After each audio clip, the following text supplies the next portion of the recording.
Welcome to the American Lobster Management Board. It's February 2nd, 2021, and I'm Dan McKiernan from the Commonwealth of Mass, and I'm the board chair. First on the agenda would be the approval of today's agenda. Are there any recommended changes to the agenda? And Tony, I'll ask you to keep an eye open for raised hands for me. Yep, I don't see any hands. All right, thank you. Next on the agenda is approval of the proceedings from the October 19th, 2020 meeting. Are there any recommended changes or any discussion needed on that proceedings? I see no hands. Thank you. Next is public comment. We have a very lengthy agenda today, but if there's anyone who would like to speak on an item that is not on today's agenda, we give you a few minutes to speak. Raise your hand and let us know if you have any other business this morning. I don't see any hands, Dan. 3 for 3, thanks, Tony.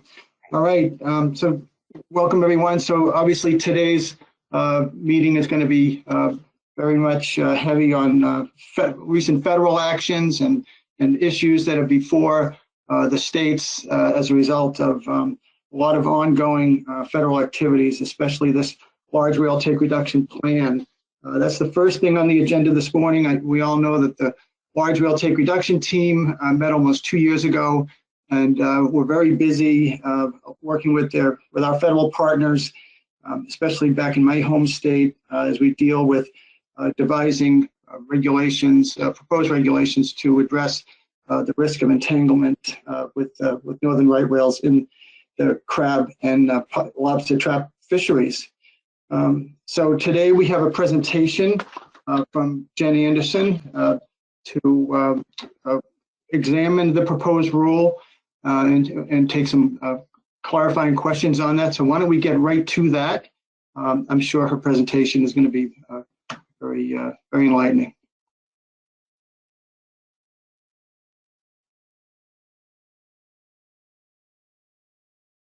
Is Jen queued up, Tony?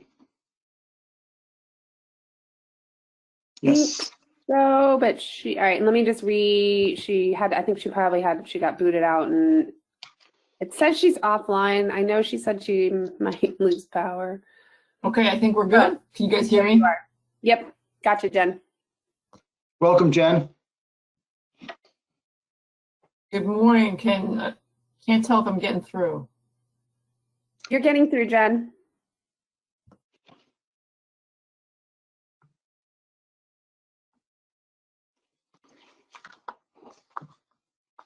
Jen, we can hear you.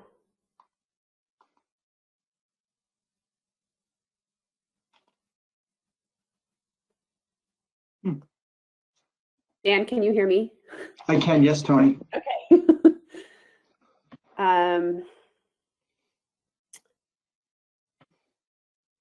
So we cannot hear Jen. Team and Mike Asaro from the Northeast Fisheries Science Center, along with Ellen Keene, who leads our efforts on the batch biological opinion.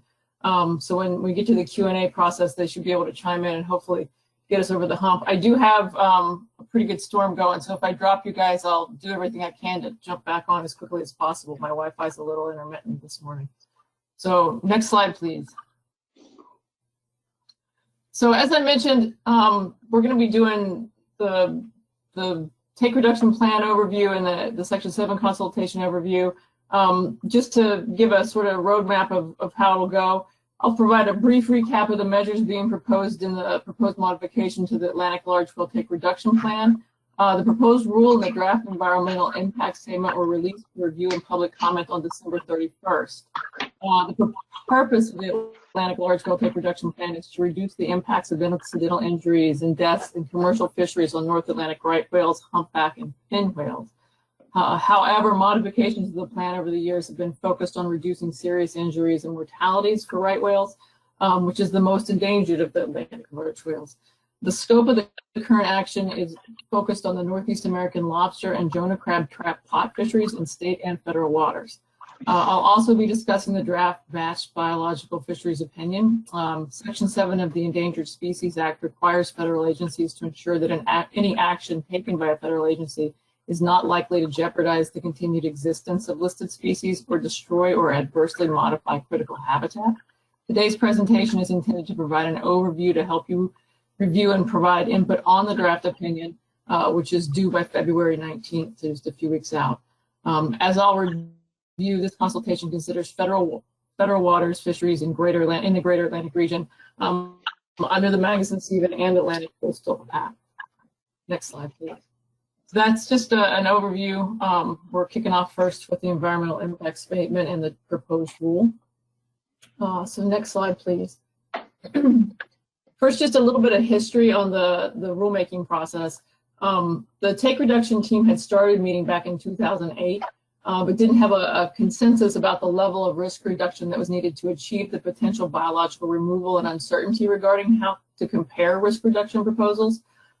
So starting in April 2019, we provided some updates. NIMS did to try and help the process. First, we created a target risk reduction level to better characterize the size of the risk reduction needed to achieve potential biological removals. And based on what we knew about documented entanglement and related serious injuries and mortalities, we determined that a 60% risk reduction was needed to reduce those injuries and mortalities to fewer than 1 per year. Because many mortalities occur unobserved, we also provided an upper goal of an 80% reduction. To help us evaluate and compare how different measures work toward achieving that goal, our Science Center created a decision support tool to help compare among the management measures. And at that April meeting in 2019, we were able to bring in our staff who could use the decision support tool to model the risk reductions of alternatives that were being proposed by team members. This allowed us to determine how much those measures reduced risk relative to the 2017 baseline risk. I also need to acknowledge at this point that the target we provided to the team included assumptions that were not accepted by all team members, and the decision support tool, as used in April, was still in development. But both were subsequently, or it was subsequently peer-reviewed in late 2019, and the target was considered to be reasonable given the data that we had available, and the input from the peer reviewers have subsequently been used to continue to improve that model over the last year and a half. We gave a final piece of advice to the TRT related to the scope of the recommendations that they would need. Because of the urgent need for management measures, we focused our efforts initially on the Northeast lobster and Jonah crab pot fisheries because they account for around 93% of the vertical lines that occur where right whales occur. Next slide, please. The framework that the take reduction team provided us was not directly translated into regulations. Some measures required further clarification. For example, one group committed to rapid research and development of measures to achieve that 60% target, and one jurisdiction indicated that they needed stakeholder input before they could confirm the agreed upon measures. Additionally, just like the council and the federal process that I think most of you are familiar with, through NEPA, we conducted broad public scoping as part of the development of the draft environmental impact statement. In addition to considering the team's recommendations, we used the input we received through our scoping process and input from the states. We also followed a number of basic principles, starting with the April recommendations and our commitment to demonstrate at least a 60% risk reduction. Further, we followed the team's recommendation to broadly apply reduced line and weak rope measures across the board to develop measures that spread that risk reduction across jurisdictions throughout the Northeast. And we recognized that the need to adapt the diverse fishing conditions across the region. That included the close consideration of the state's proposals, which were also informed through stakeholder engagement. We also collaborated with the American Offshore Lobstermen's Association, who offered options to achieve that 60% risk reduction within the LMA3 fishery. And I think just if you look up there, we provide an overview of the map for those areas. I believe you guys know that very well. In the end, the preferred alternative that NIMS developed and that we are proposing in the rule considers the team's direction with some modifications geared toward applying the most protection to areas of predictably high seasonal aggregations of right whales, substantial risk reductions across high co-occurrence with fishing lines, and we apply the precautionary measures everywhere across the region to be resilient to ecosystem changes and associated changes in right whale distribution. As determined by the decision support tool, these measures were estimated to achieve at least a 60% reduction. Next slide, please. During its April 2019 meeting, the team created a near consensus risk recommendation, with all but one attending team member agreeing that NIF should move forward on a framework of measures designed to achieve at least 60%. The team's recommendation relied upon a broad application of buoy line reductions and weak rope measures that were distributed evenly across jurisdiction. Extensive scoping was done during the summer and early fall of 2019, and each New England state also conducted extensive scoping. Given the broad differences in how people fish and how the fishery is conducted and managed by states across this large area, the state's proposals were considered along with other information received during scoping, including the American Offshore Lobstermen's Association. Next slide, please. So the tools we used and why. Before we kind of go any further, I just want to touch on this. In order to select the measures and assess whether those measures likely get us to above our 60% risk reduction target, we used the decision support tool that was developed by NEMS that I mentioned earlier. This tool was first used at that April 2019 meeting and was, of course, then peer reviewed. Overall, the preferred alternative is expected to reduce the co-occurrence of vertical lines and right whales by approximately 69%. Every line would get weaknesses introduced into them, which in total is about 30% of all line in the Northeast.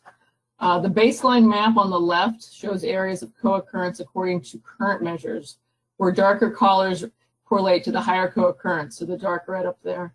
The map on the right shows changes in co-occurrence with the implementation of the new measures we are proposing, with darker colors showing greater reductions in co-occurrence, so that one on the right with the dark blue. We also used percent reduction in buoy lines as a proxy for the reduction in the likelihood of entanglement. Fewer lines in the water, particularly in areas of high whale occurrence, should lead to fewer entanglements. To look at the potential impact of conversion to weak line, we measured the proportion of all line that would be converted to full weak line or its equivalent. Next slide, please. So the preferred alternative, this is just an overview, and I'll go into each one of these a little further. Each measure is, or the sum of all the measures leads us to, of course, inserting weak links and maximum breaking strength of 1,700 pounds. We also achieved risk reduction by reducing the overall lines in the water, including trawling up and seasonal restricted areas. In the blue box, you'll see the snapshot of the measures that go beyond just the federal regulations. In addition to what we considered in ours, we're also looking at what the states had done. And those would be considered as going towards the overall risk reduction and helping us achieve that 60%. Next slide, please. So this is just the sort of the lay of the land. The first thing we did, of course, was the line reduction measures. We used the proposals that we'd received to develop trawling up measures from the states and the TRT as we recommended. The preferred alternative changes the number of traps per trawl based on distance from shore as well as lobster management area. In order to accommodate the proposed trawl up measures in LMA3, the maximum amount of ground line allowed would need to be extended from 1.5 to 1.75 nanometers. Next slide, please. We also are proposing seasonal restricted areas. It would reduce the amount of persistent buoy line in the water in a few areas during months where higher aggregations are more likely. Here, the current restricted areas are in blue and the newly proposed areas are in yellow. Each of these restricted areas would be modified to allow ropeless fishing with an exempted fishing permit. A permit will be required to use ropeless gear in these areas until the lobster regulations are modified to remove surface gear marking requirements. The preferred alternative also continues state regulations that delay the reopening of state waters within the mass restricted area into May until they can confirm that the whales are no longer in the area. The two new restricted areas were identified as potential hot spots where persistent buoy lines would be restricted under the proposed rule. One that you can see is south of Nantucket, and that would run from February through April. And the other is of course up around on the border between LMA1 and LMA2. That one would run from October through January. There are also two additional co-proposals that we are looking for input on that were included in the proposed rule. The first co-proposal would have no restricted area, so would implement neither of those yellow boxes. And the second would only implement it if certain restrictions or determinations were met. Next slide, please. So the weak rope regulations were primarily from state proposals. All the lines that would be regulated under the proposed rule will be weakened to some extent. Most proposals included weak inserts at specific points along the vertical line, depending on the distance from shore. To evaluate weak rope, any proposal that proposed using inserts that were not necessarily a full length of rope or equivalent, which is considered to be insertions every 40 feet, we used two approaches for those to evaluate the risk reduction. For the lower bound, we calculated the proportion of the proposed number of inserts to the equivalent of full weak line. We did that using average depth, the number of inserts, and the expected scope ratio within each area. We then corrected for risk reduction as though we were using full weak line according to that proportion. The upper bound is risk reduction considered in the depth of the lowest weak insert is equal to the proportion of risk reduction achieved. So for example, if the lowest insert is halfway down the line, the risk reduction is half of that for a full weak line. An LMA3 full weak line or the equivalent would be required only on the buoy line up to the top of the 75%, allowing for full strength line to be used on other buoy lines. Next slide, please. And then we, of course, included gear marking, which is pretty straightforward. Maine, New Hampshire, Mass, Rhode Island, and LMA3 will each get their own color. Most of these, I think, in some places are already being implemented. Next slide, please. So to summarize sort of the overall risk analysis effects, if you've listened into the Atlantic Large Whale Take Reduction Teams meetings or participated in any way, you'll know that we have these sessions recorded. You can certainly get more information via webinar through our Atlantic Large Whale Take Reduction Plan website. You can also learn a lot more about the full biological and economic effects analysis that was performed not just for the preferred alternative, but also for the non-preferred. The March 2020 version of the decision support tool was used to sort of get us to that 66% reduction.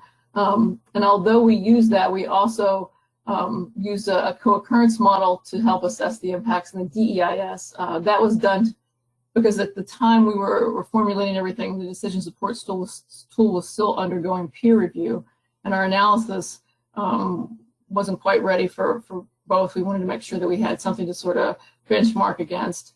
So the co-occurrence estimated that we would have approximately a 69% reduction. Comments on the proposed rule and DEIS are due on March 1st to be submitted through regs.gov. So far, we've already received, I think, around 6,000. So those are definitely coming in.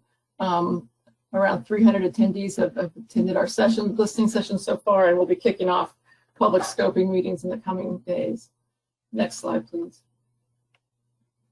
And so to wrap up on this portion, the economic impacts, these are provided in millions of dollars, and it's just this slide is just associated with proposed measures. The first column looks at costs during the first year, and then again at 6 years. The first year costs were estimated to be between 7 and 15 million, or between 1 and 2% of the estimated 2019 value of the fishery, which is down there at the bottom, a little over 600 million. Year 6 costs were estimated to be between 28 and 61 million, or 4.5 to 10% of that 600 million value. We struggle a little bit to be able to give more precise cost estimates because we can't be certain of how some costs will be borne out. For some things, it's obviously very easy to estimate the cost of new gear or sort of concrete things, but it's a little more difficult to estimate those reductions when it goes towards what might be lost in terms of catch over time, and so that's why you see the wide variance there. Next slide. So we'll do the biological opinion up next. Next slide. Just sort of an overview of what we'll get into for this one. If you guys can go to the next slide, please. So first up, why are we discussing the BiOp today, and why does it have to be done? The federal agencies have to consult with NOAA Fisheries, which in this case would mean the Sustainable Fisheries Division is consulting with my division, the Protected Resources Division, if any action may affect an ESA-listed species or critical habitat. Unlike the TRT process that we just covered, which is focused more on reducing mortality and serious injuries caused by fisheries, the Endangered Species Act considers all effects. So it's not just entanglements, but, for example, vessel strikes. To list species, even if they don't result in mortality or serious injury. Actions that may affect ESA listed species fall into two broad categories. The first are actions that may affect a species but are not likely to adversely affect. So those would be more on the insignificant or could even be beneficial side of things. The second type of actions are those that may affect or are likely to adversely affect. Those are expected and not discountable, insignificant, or beneficial. And that's the kind of thing that triggers a formal consultation, which is what we're looking at and discussing today. Next slide, please. Just a couple of definitions to be familiar with that you can come back to and check on as we go through this. Obviously, to jeopardize the continued existence of species would be an action that reasonably would be expected to appreciably reduce the likelihood of survival of an animal or species. Destruction of adverse modification of habitat would be diminishing the value of critical habitat, as it says up there. And then the opinion, of course, is what we're talking about today, and that's what we produced and is the conclusion of our formal consultation. Next slide, please. This just goes over the various fisheries that we cover through this action. It includes 8 federal FMPs and, of course, then the 2 red crab and Jonah crab and lobster that are covered by the commission. The action area extends from Maine through Florida because some of the species, I believe bluefish goes as far south as Florida. The consultation includes the Council's omnibus, the New England Council's omnibus habitat amendment, and the right whale conservation framework. We'll discuss both of those a little bit more when I get into the presentation. And the consultation does not include the sea scallop FMP, the towfish, Atlantic herring, or surf clam, ocean quahog FMPs. Those were all done under different actions. Next slide, please. So this is just a list of what gets covered in terms of species. There are 11 likely to be adversely affected by the fisheries, including large whales, sea turtles, and listed fish. Effects from interactions with gear and strikes by vessels as they transit to and from the fishing grounds are considered. With respect to vessel strikes, we preliminarily determined that the only species likely to be affected by that is sea turtles. However, interactions with gear are anticipated for all the species that you see listed on the slide there. Gears are considered in the opinion include both mobile and fixed used in fisheries. And while today's more focused, of course, on right whales, we will provide information at the end if you have questions more and want to dig into some of the other species that are also covered by the opinion. Next slide, please. So we'll talk a little bit more about this as we go through it. Based on the analysis, we've determined that the proposed action is not likely to jeopardize a species or destroy or adversely modify critical habitat. The opinion includes an incidental take statement. This is a statement that specifies the anticipated level of incidental take due to the authorization of the fisheries that are covered by the opinion. Take specified in the ITS is exempt from the take prohibitions of the Endangered Species Act and its implementing regulations. The opinion also includes reasonable improvement measures and terms and conditions which are designed to help us minimize the impact of take. And from here on out, we'll focus more on right whales, but I just wanted to kind of give that overall preview. Next slide. So first we'll just run through sort of just the overview. We'll go through the mortality and serious injury that have been assigned to federal fisheries, the development of a conservation framework, the analysis that we used, and our determination in the draft opinion. Next slide, please. So first up is the mortality and serious injuries that are caused by fisheries, which are really central to the analysis that we conducted. For federal fisheries, we first estimated total mortalities due to vessel strikes and entanglements. Natural mortality is not included because there's very little evidence showing that natural mortality is a cause in right whale mortality, except at the calf stage. Using data from 2010 through 2019, we estimated that on average annually, approximately 20 mortalities or serious injuries to right whales occur. That includes those that are both unobserved, but estimated, or called cryptic mortalities in a lot of the papers you'll see. In some cases, we know whether an interaction occurred in the US or in Canadian waters, but unfortunately, in many cases, we do not have that information. When the country is known, we assigned the case to a country. In those cases where it's unknown, however, we followed the approach used by the take reduction team, which is to split those mortalities and serious injuries at a 50-50 rate between the USA and Canada. So that split was applied to all mortalities where the country is unknown regardless of the cause.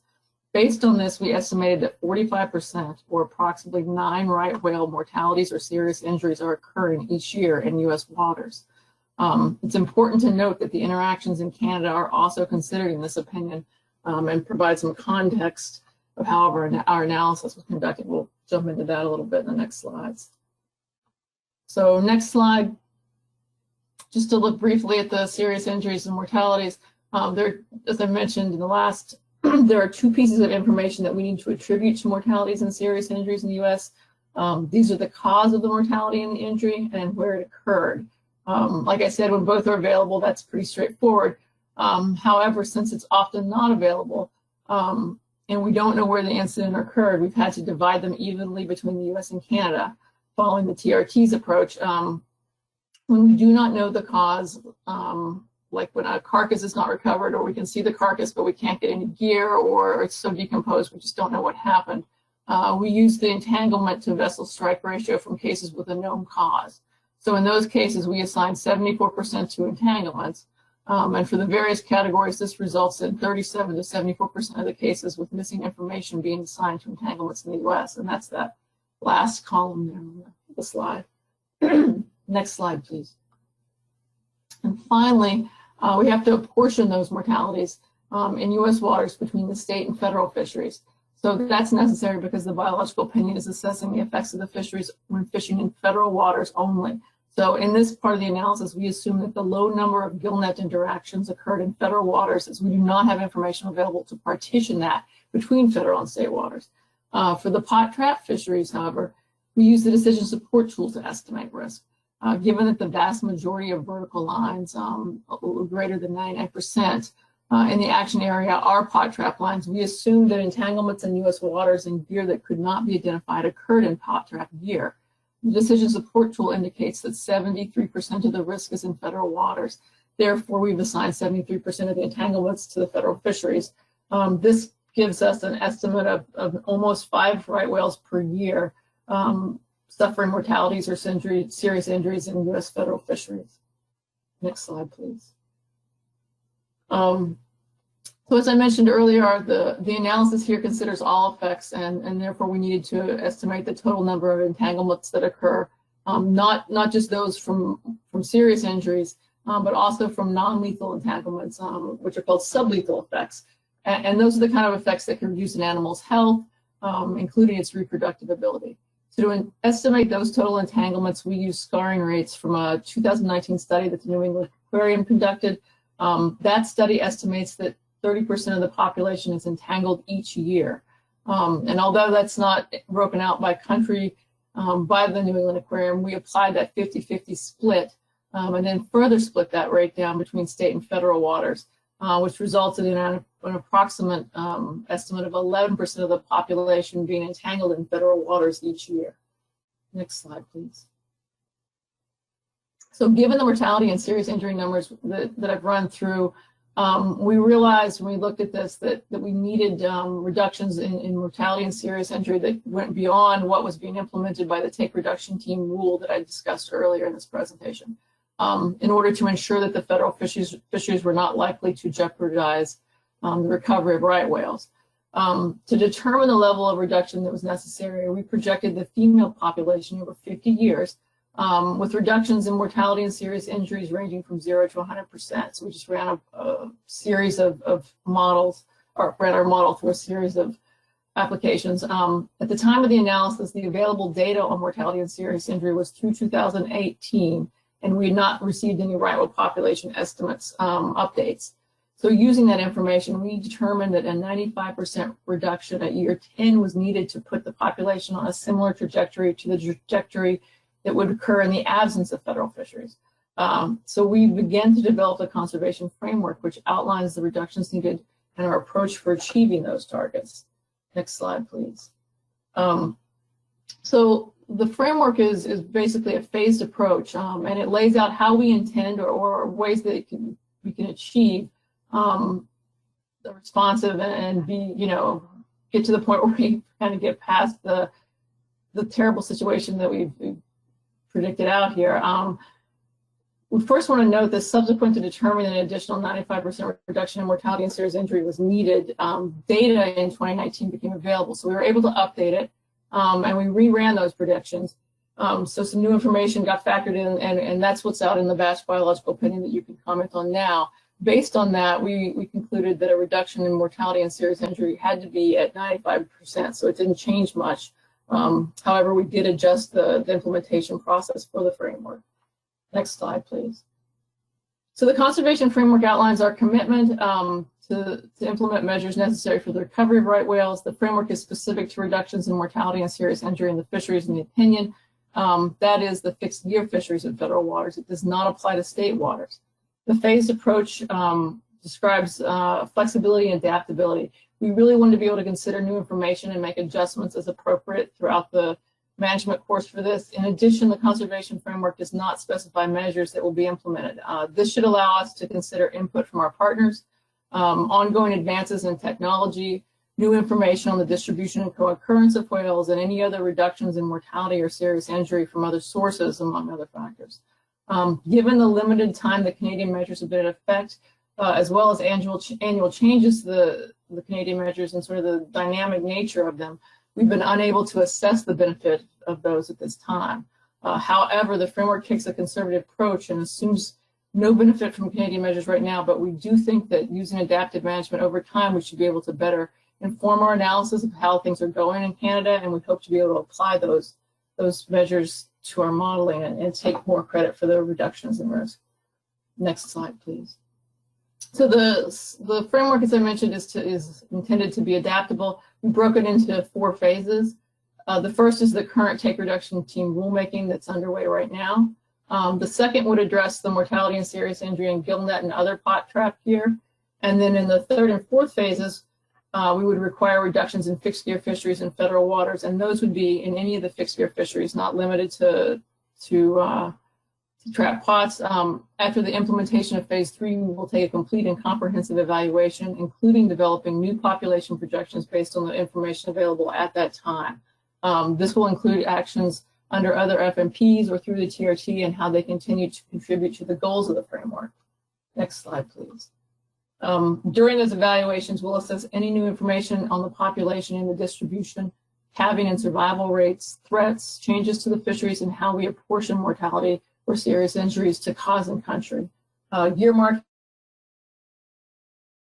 we hope will provide more information and allow us to better assign cases. Next slide, please. The evaluations are built into the conservation framework as we recognize that certain uncertainties are in the data, need to be reconsidered and adjusted as new information becomes available. We have identified criteria for reducing phase 4 if the mortality and serious injury from other sources, if we learn that things are working better than we thought, if we're able to factor in some of those reductions from Canadian waters, then we would be able to reduce the overall mortality and serious injury that needs to be taken in U.S. waters. Next slide, please. So moving into sort of the final phase of what we looked at for the BIOP, how we came to the jeopardy determination. In section 7, we compare the proposed action to a scenario without the action. So this is a little different from the way no action alternatives would be considered in NEPA. In section 7, without the action, it is considered what the proposed action is. So if no federal fisheries were taking place. This no federal fishery scenario is compared to the proposed action of the fisheries under the 10 FMPs and the conservation framework. In assessing whether there is a likelihood of jeopardy, we look at the difference between the 2 scenarios to determine whether there is an appreciable reduction. So that difference between the yellow line and the black line. If there is an appreciable reduction, a determination is made that an action is likely to jeopardize the species. If not, no jeopardy determination is made. Next slide, please.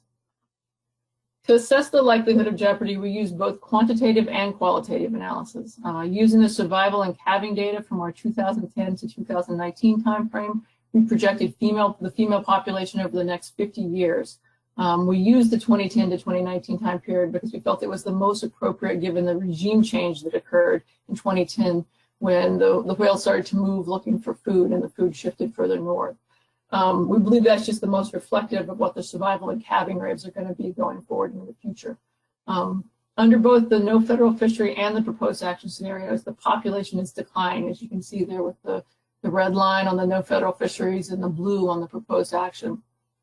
However, as described in the last slide, in section 7, we're looking at the difference between those two lines. The projections result in a difference of approximately 5 females, both at year 10 under both scenarios, and it continues into years 10 through 40.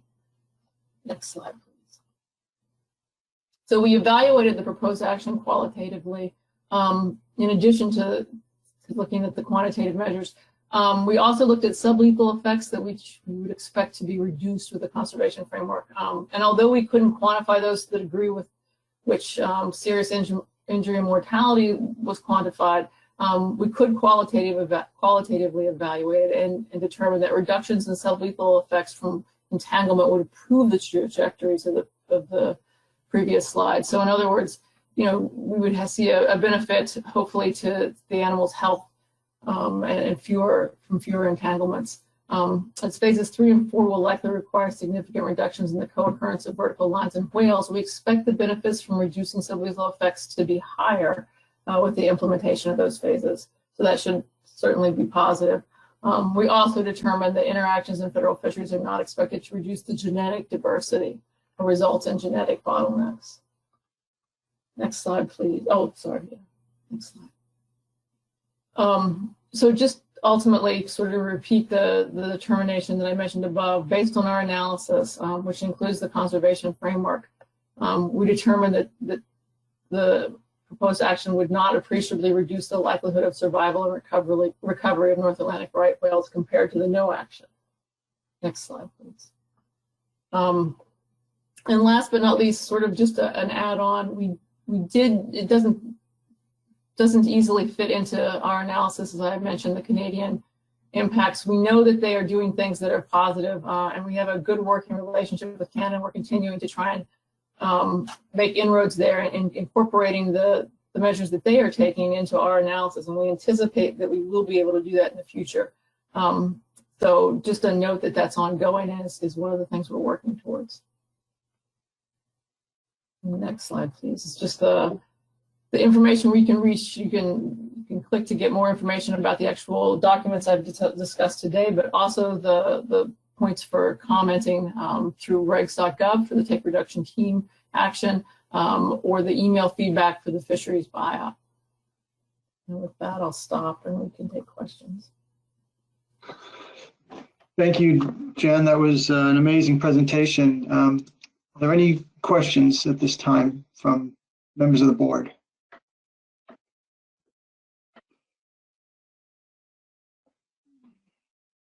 Pat Kelleher.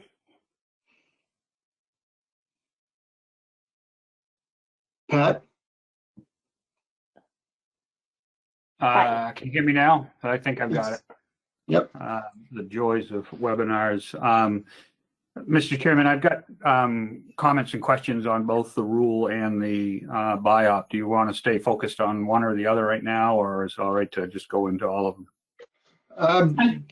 Jen, would you prefer to cover the proposed rule first? I think anyway, we can take it however you prefer. We've got staff on standby for. Yeah, let's do a proposed rule first, Pat. Proposed rule first, okay. Yeah. First, Jen, thank you for the presentation. There's obviously, as you well know, there's a lot of moving parts here. But first, I want to take the opportunity to thank NOAA for working with all of the states in the Northeast. And the fact that you've included much of what we have submitted to the agency is appreciated. There are two areas that were missed or not included, I shouldn't say, not missed, not included within the areas for the main plan. One specifically was conservation equivalencies, giving states the flexibility to make adjustments. I think that's incredibly important going forward. We will have comments for Maine regarding zone by zone conservation equivalencies that you'll see, but could you possibly speak to why you didn't go in the direction of conservation equivalencies? There was indications that it looked like it was going to be included, and then to see it silent within LMA1 was concerning.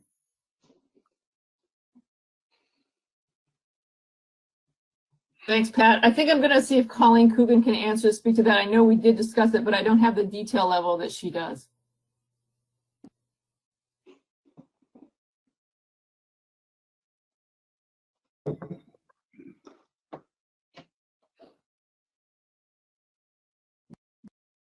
We may be having we may have hit on the storm problems of our day. Hold on just a sec.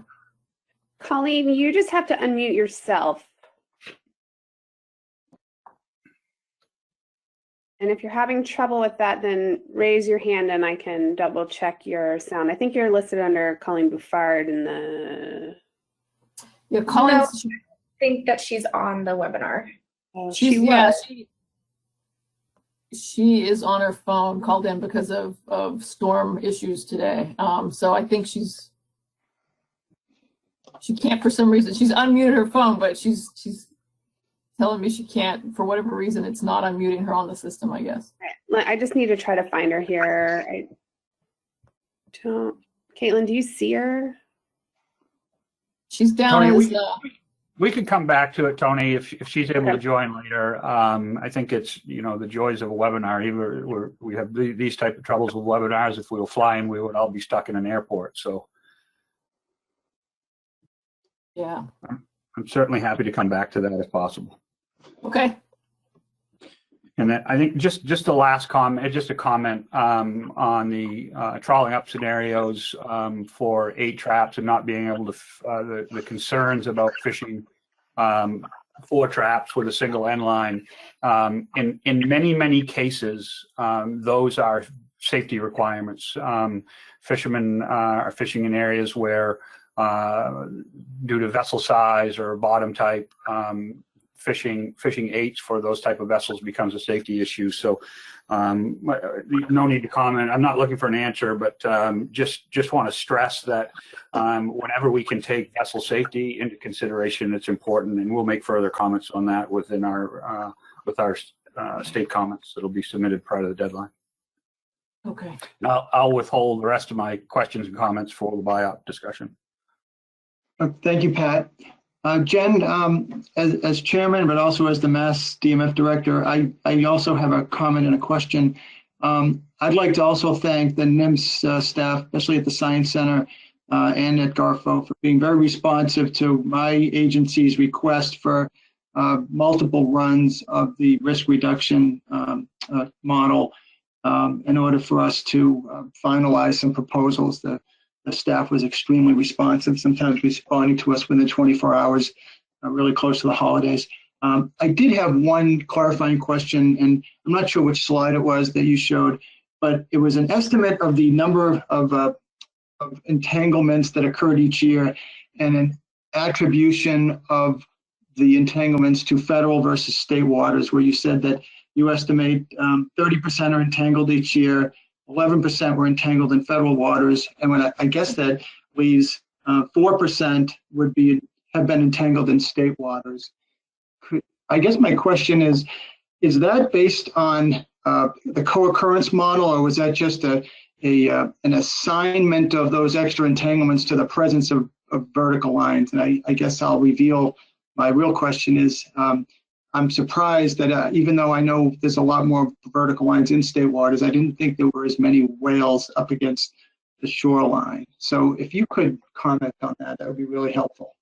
Is that on the maybe slide 23, the mortality and serious injuries assigned to the entanglements, where we're trying to split out the 50-50? I'm trying to figure out where it's coming out. Sorry. Jen, this is Ellen. I think it's slide 25. Okay. Is it that one? Yes. Yeah, so I can speak to that. This estimate is actually based on the scarring data that the New England Aquarium pulls together. And so we looked at the percentage of the population estimated entangled annually is 30%. Then we applied the 50-50%, and then we used the decision support tool to split the U.S. portion of that between state and federal waters. Yeah, the number of 4% entanglements in state waters versus 11% federal waters, that ratio seems a little skewed to me. But but thank you for clarifying that. All right, who's up next for questions? Tony? Dan, I don't see any hands up, but I do have a question, and I think it might be somewhat related to Pat's conservation equivalency question. But in some of the discussions that we have had in terms of the trawling up and being able to, as Pat had said, do some differences in the number of traps per trawl, NOAA has come back and said that it's not possible because of regulations that are in place in the commission plan, but the commission doesn't have any regulations in the number of traps per trawl in our plan. And so we're just wondering where that is coming from.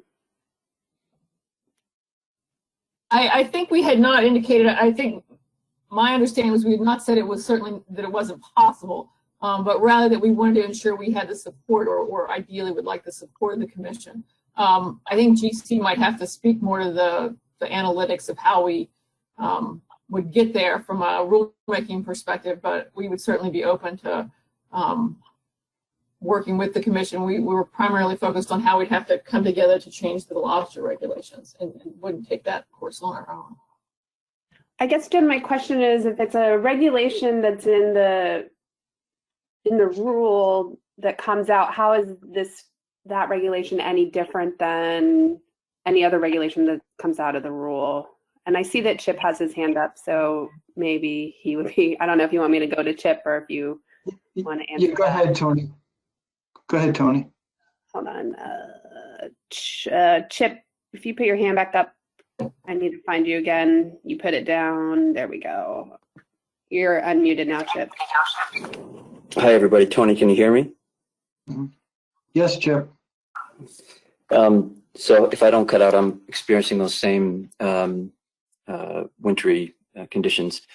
The issue that we are trying to bring up is that we are, as the federal government, we are obligated to support the commission generally, and that can come in all different manner of doing so. But to the extent that we regulate, we have to make sure that our regulations are compatible with the commission plan. So what you're hearing from Jen was the idea, the concept that we're coming to the commission not only as a legal requirement, but also really as professional courtesy. We want to work with you. We want to make sure that to the extent that we go in a direction where we are regulating, that we don't do so in a manner that oversteps the commission's plan. And you know, as we all know, the commission plans, as detailed as they are, can be subject to interpretation by various entities. And we want to make sure that as we proceed forward in a way, and we are thinking that we are compatible with you, that we don't, at the 11th hour, hear that we are indeed not compatible, which would create a legal sort of dissonance. So I hope that answers the question, but we know if not.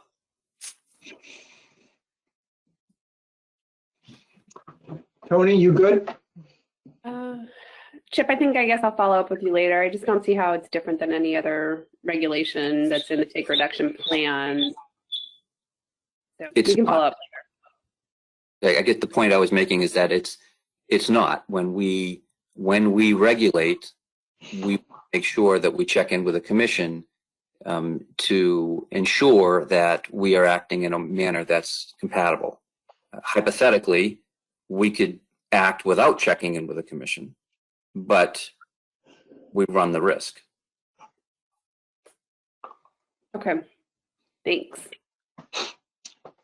Tony, are there any other hands up for discussion of the proposed rule? I see no other hands, Dan. Oh, we have someone from a member of the public. Do you want to? So, yeah, certainly. It's Richard, Zach, and Kivlar. Is that how you say it? Cliver. Cliver, sorry. Yes. Thank you, Dan, and thank you, Jen and Colleen, for the presentation. I have brought this point up, and I still feel a tremendous amount of concern around the trawling up and the fact that right whales and humpbacks spend a lot of time deeper in the water column. In my experience, it's not uncommon for right whales to dive down 15 to 20 minutes, and especially off the coast of Maine, where I've watched them a lot. When they're out in deeper water, if they're feeding, they're diving down. They're spending a lot of time farther down in the water column. Same with humpbacks when they're feeding. And we now have a proposal that suggests that we'll put a week breakaway at the top of the end line, but you have 2/3 of the end line which will have more risk because you're adding more traps and more weight. And we know that 1,600 entanglements have happened. It's estimated that 20 to 30% of the population get entangled every year. Now, that's not all in the United States, but even at that rate, there's still a significant chance that animals will get entangled in the lower part of the end line somewhere in U.S. waters. And I'm extremely concerned that we're actually adding more risk here.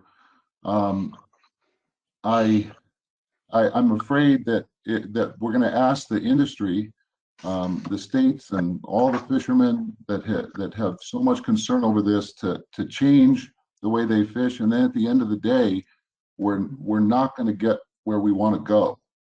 We're actually may increase risk, and I think there should be some analysis done that really considers whether we're adding more risk and more lethality by doing that. So, do you have any perspective on that in terms of how you evaluated that? And thank you very much. I think that's a question for Jen. Yeah, I'm going to see if I think you guys weren't able to get Colleen off of mute, but Marissa's on standby. I think we can speak to that.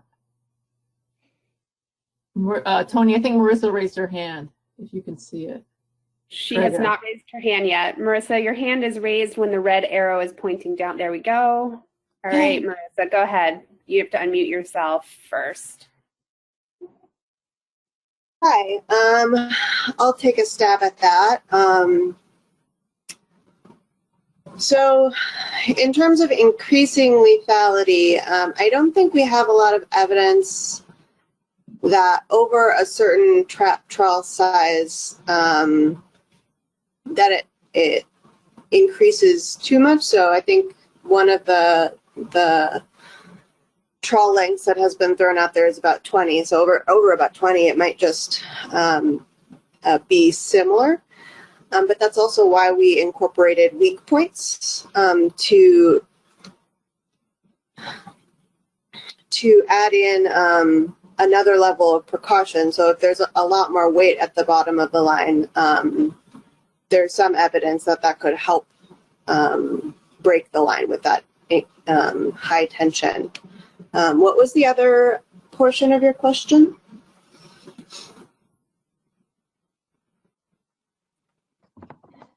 Well, I'm just wondering if you will, to me, it seems if you're adding a lot more weight, if you're going from 10 or 15 traps to 25 or even 45, and then a whale gets entangled in that lower 2/3, it's at much more risk because the breakaway is above. And whales, we know when they get entangled, they roll, they feel tension, they roll, and it's unpredictable, how that line is going to assemble itself around that animal. It could quickly, wind up carrying a lot more weight, which could be more, could cause a more severe entanglement event. Yeah, so there are some areas where we do have longer trap trawls with a higher break point.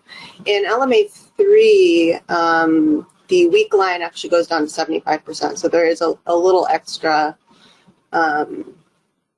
protection there, but that is a concern, and that's why we didn't give them give those areas as high a credit for weak rope, because there's still some risk there. Okay, so thank you. Those are great questions, and I'm sure you'll take the opportunity to formally comment on this proposed rule during this comment period. Tony, is there anyone else in the queue who'd like to ask any clarifying questions of the presentation?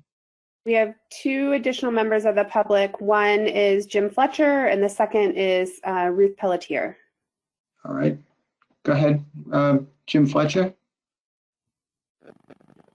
At a previous meeting, I asked, had there been a cost analysis to moving all of the pot fishermen to trawl or dredge gear equipment? In the early years that I fished, we fished for lobsters with trawl nets. If the whales are so important, shouldn't there be a cost analysis done to switch all of the pot fishermen to either dredge or a trawl net for a period of time and see how much it would save the whale and the fishermen? My question is, has there been analysis of switching all of the pot fishermen to either dredge or trawl? Thank you. Thank you, Mr. Fletcher. I do not believe that analysis has occurred. I'm not sure how that would, if that would be consistent with the commission's rules, but we can certainly touch on it. However, I do think we had that comment from you and we've entered it in, so we'll be sure to get back to you and address that as part of the process. Thanks, Jen. Next member of the public, Ruth. Oops, sorry, there we go.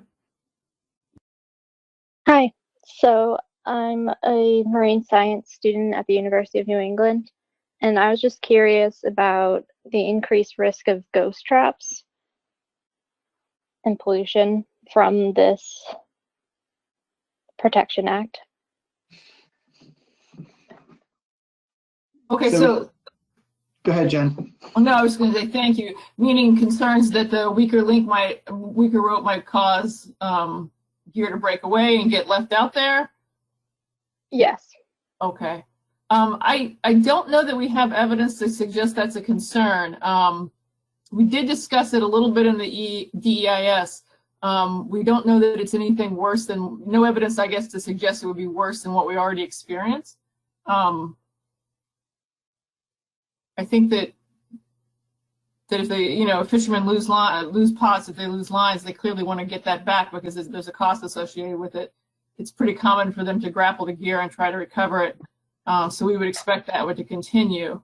And the proposals have been built in a way that would, hopefully avoid that. It's certainly not in anyone's interest, the fishermen's or the whales, for that to happen. So I don't think we have evidence to suggest it's going to be a greater concern right now.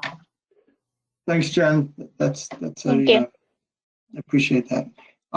Let's move on to discussion of the biological opinion. And so, Pat Kelleher, I'm going to invite you up first since I asked you to postpone those comments from earlier.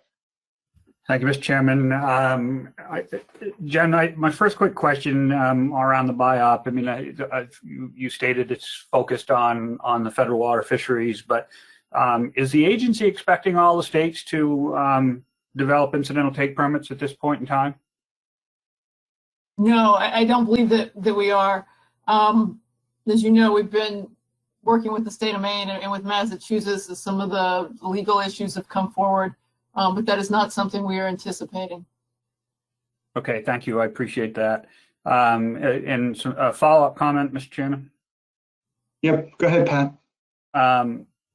So I guess, Jen, try not to be overly critical here, but the BIOP was a gut punch, right? I don't know if there was a single manager sitting around the table that's been engaged that thought that the biological opinion was going to go nearly as far as it did, calling for upwards of a 98% risk reduction in a 10-year period.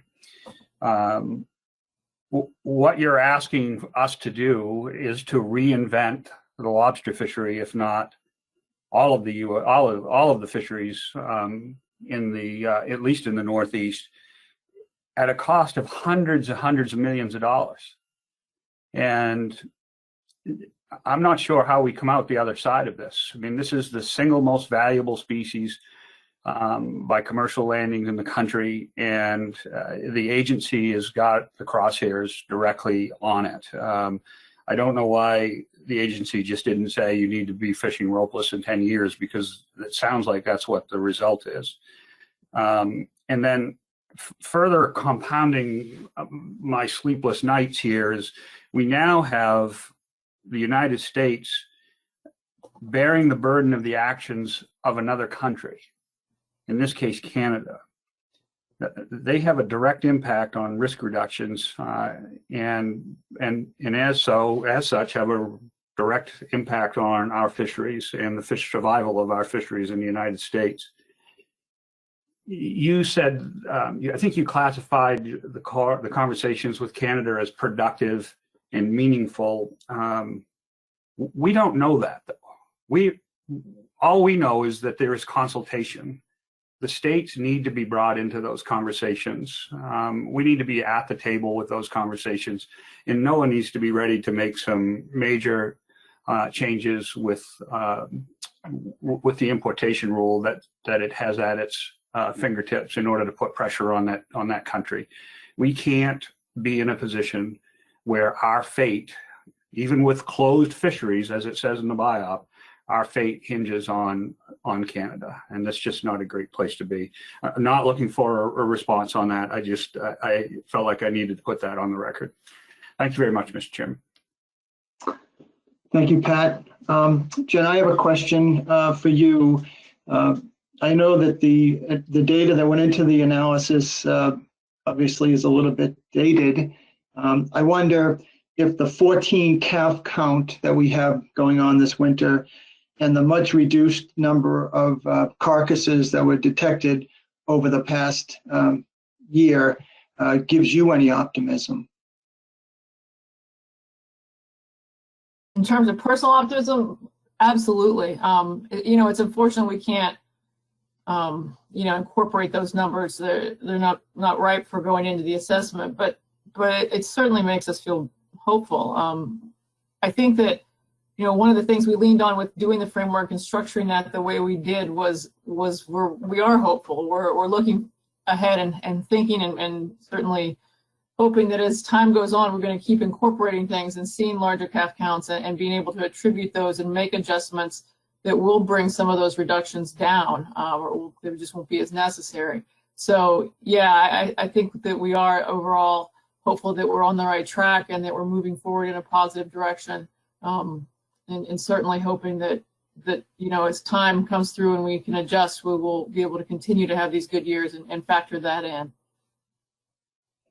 Okay, thanks. Tony, is there anyone else on the board that would like to make a comment or ask a clarifying question? Yep, we have Senator Marymount. All right, great. Go ahead, Senator Marymount. Thank you, Mr. Chair. Two things come up. One, Commissioner Kelleher already addressed, but it's worth repeating, that when I read the notes that say we can do this and it still will not have a positive direction, but if Canada's included, it will. It starts to sound like my Marine Resources Committee here in Maine. It starts to sound like, let's just do something because people expect us to do something, and the science doesn't even support it, but I will get reelected if I do it. It's just, I just don't expect that to ever get through this commission with that kind of science. So I'm listening closely to the rest of this discussion, and I thought I was one of the strongest environmentalists in Maine until I started reading this stuff. So thank you, and I can't wait to be educated, but I'm just having a hard time with this one. All right, thanks. Tony, who's next? So it'll go to the public next, Dan, but I do have a question myself, if that's all right. Sure. Yeah. Thanks. Thanks, Jen, for the presentation. Really appreciate it. So Pat started on the question that I was going to ask, but he didn't ask a question, so I'm going to follow up. You know, the biological opinion potentially could change a little bit. It hinge on measures that Canada puts in place, and there have been these discussions between NOAA Fisheries and Canada in the past that the Commission and the states have not been involved in. And it seems very important for this body that manages the lobster fishery to be involved in those discussions and to be talking to the fishermen who are fishing in the waters just north of us. And so what will NOAA Fisheries do to bring the Commission into those discussions, because they are vitally important to us?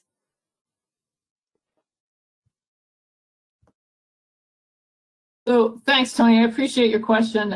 We've, as I noted in my presentation, spent a lot of time talking back and forth through staff-to-staff communications with Canada. They are actually doing things. So if I gave the impression that things aren't going on, excuse me, into that, I'm sorry. There's ongoing, there are ongoing measures taking place up there. The difference is just in how they do their measures. And a lot of times, so far, what we've seen from them is a very dynamic approach where they change on almost an annual basis. And so we're far more consistent in how we implement things here, and it's easier to account for that consistency and work it into our to our model. One thing we can do is check. I don't know how or if the ASMFC or states can be involved in the bilateral process. So I think we would have to get back to you on that. But it's certainly a good comment, a good question, and something we can take back. Okay, thanks. We're looking forward to hearing how that can occur. Dan, we did have David Borden raise his hand during this time, and then Patrice, I do see your hand up, just so Okay. you know you're in the queue. Yeah, let's go to David first, and then we'll to Patrice. Yeah, thank you, Mr. Chairman. I'd just like to follow up on this issue of the bilateral discussions. I've participated in various capacities in a number of bilateral discussions with Canada, and the thing I think that is being missed somewhat by the current format is that in those discussions we had a combination of government officials like Mr. Pentney and Colleen mixed in with council members or commission members or even industry members. And there was a lot, from my experience, there was a lot that was brought to the table by the industry representatives. And I would even include the environmental groups as potentially being a participant in that. In other words, it's a mix on our side that eventually brought pressure to get agreements. For instance, I chaired the group that negotiated the cod, haddock, and yellowtail sharing agreement with Canada. So I would just agree with Pat and Tony's comment. I think we need a different mix of people at the table with Canada, and we can't fix this problem without Canada. They've been good neighbors, and we've collaborated with them on a number of different issues. So somehow we've got to figure out a really creative way to partner with them and solve this problem. Thank you. Patrice McCarron. And Patrice, you have to unmute yourself. There you go. Can you guys hear me? Sure can. Great. I had a few questions about the model. First, I certainly want to echo Commissioner Kelleher's comments and concerns and David Borden's about Canada. And I would add to that the question of how U.S. fisheries are also being held accountable for vessel strikes. Does the model itself look at vessel strikes at all? It looks like it's just dealing with entanglement. So, how do future reductions and vessel strikes happen and fit into this process so that we're not being held accountable for that. And then specifically, I had a question on the third model run, which includes Canada doing a parallel exercise to the US, which ultimately does increase the right whale population. And I'm just curious, which fisheries in Canada are included in that? Is that just snow crab? Is that lobster? Is that all Canadian fixed gear fisheries? And does that address Canadian vessel strikes at all? Because that seems to be a very significant source of mortality. And then my last question is just with the baseline data. The BIOP itself, you said, goes through 2019, but it looks like the model only goes through 2018.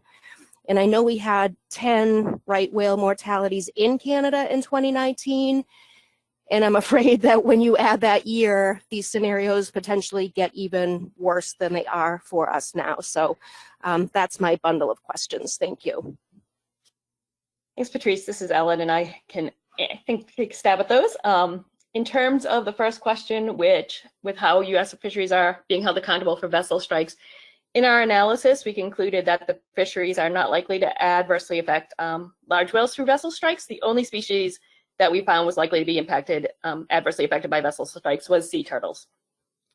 I'm talking about vessel strikes from like the larger maritime industry. When you look at the observed mortalities and you assign those to vessel strikes and entanglements, large shipping interests are causing additional mortalities that are independent of the fishing industry.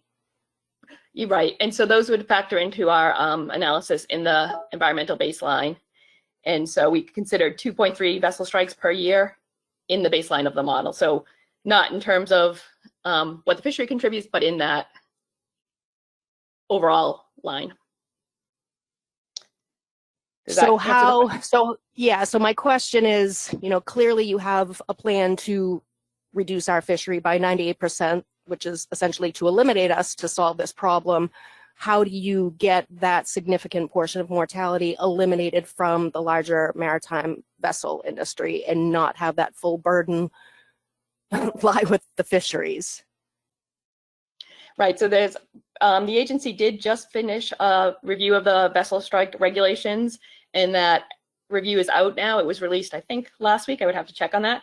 And there is an opportunity to provide feedback kind of going forward and how to best change the measures. And we can get you that information on where to provide that feedback. Yeah, I've got that. Thank you. Okay. And then the second question, I think, was the parallel exercise of Canada and how we did that. And I think this is explained more extensively in the biological opinion, but basically we wanted to compare apples to apples. And because we are unable to apportion out the vessel strikes and entanglements in fisheries as we are in the US and Canada, because we aren't able to do it in Canada because we don't have as much information. So what we did was we took and calculated what the percent in total reduction from all mortalities in the US is, and then applied that same total reduction to the Canadian mortalities. So it wasn't specific to any fisheries. It said, if we reduce in phase 1 to this level, what is that reduction from all mortalities in the US? And then we use that same reduction in Canada. So it was a little bit of a different approach. Okay, that's helpful. Thank you. And then for the last one with the baseline data, we did use the most recent data from after the new estimate came out from 2010 to 2019, and we did update our models to do that. I will have to go back and look at the Canada model. I believe that incorporates the 2019 data, but I can verify that. So it should be 2010 through 2019. We kind of got the data at the last minute. We're scrambling, so they might be mislabeled there. Okay, so the model that's in the BIOP, even though the tables and the documentation say through 2018, it is in fact run with the 2019 data. Yeah, so you're talking about the documentation, that's the appendice, talking about the projection Sam Linden did? Correct. Yeah, correct. Yeah. That Linden paper. Yep. Yeah. So that we had done the model originally with the 2010 to 2018 data, and that report that is attached is the report that underwent CI review with incorporation of their comments on it. However, for the biological opinion itself, we did update with the 2010 to 2019 data. Okay, that's confusing, but thank you for that clarification. And Patrice, did you ask which Canadian fisheries were being regulated with new restrictions? Was that part of your line of questioning? No, I was just curious when they applied the US scenario to Canada. We know which fisheries in the US have to take the reductions, but it's unclear which fisheries in Canada would need to take similar reductions to achieve that end. But it sounds like it's just a generic application of Canada. whatever they decide they would want to take 98% of, which probably wouldn't be that much. All right, thanks. Yeah, so it's equivalent total reductions from both countries. Yep. All right, Tony, are there any other hands up? Yep, Dan, you have two commissioners up. Ray Kane had his hand up first, and then Eric Reed. All right, Ray Kane.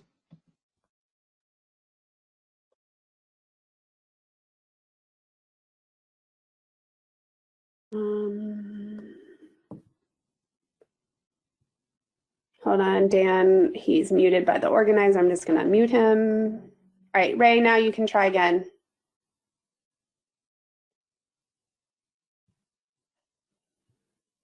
Ray, if you unmute yourself, you should be able to do that now. Yes, good morning. Thank you very much for the presentation. I will concur with Pat Kelleher, Dave Borden, and Tony Kearns, being how we are the management body that oversees the lobster industry. I believe we should be sitting at the table with the Canadians in this bilateral agreement. Secondly, I didn't get a chance to look at the ship strike paper.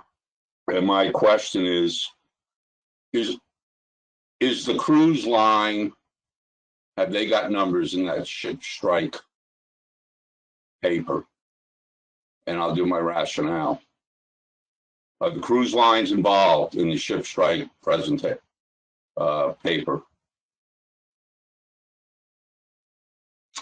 Thank you. This is Jen. Thanks for your question. I don't have that right at my fingertips. Somebody's checking. We think it's probably vessels that are greater than 65 feet, but I'll need to confirm that. So that would catch them, provided they're using AIS, which I would imagine they are.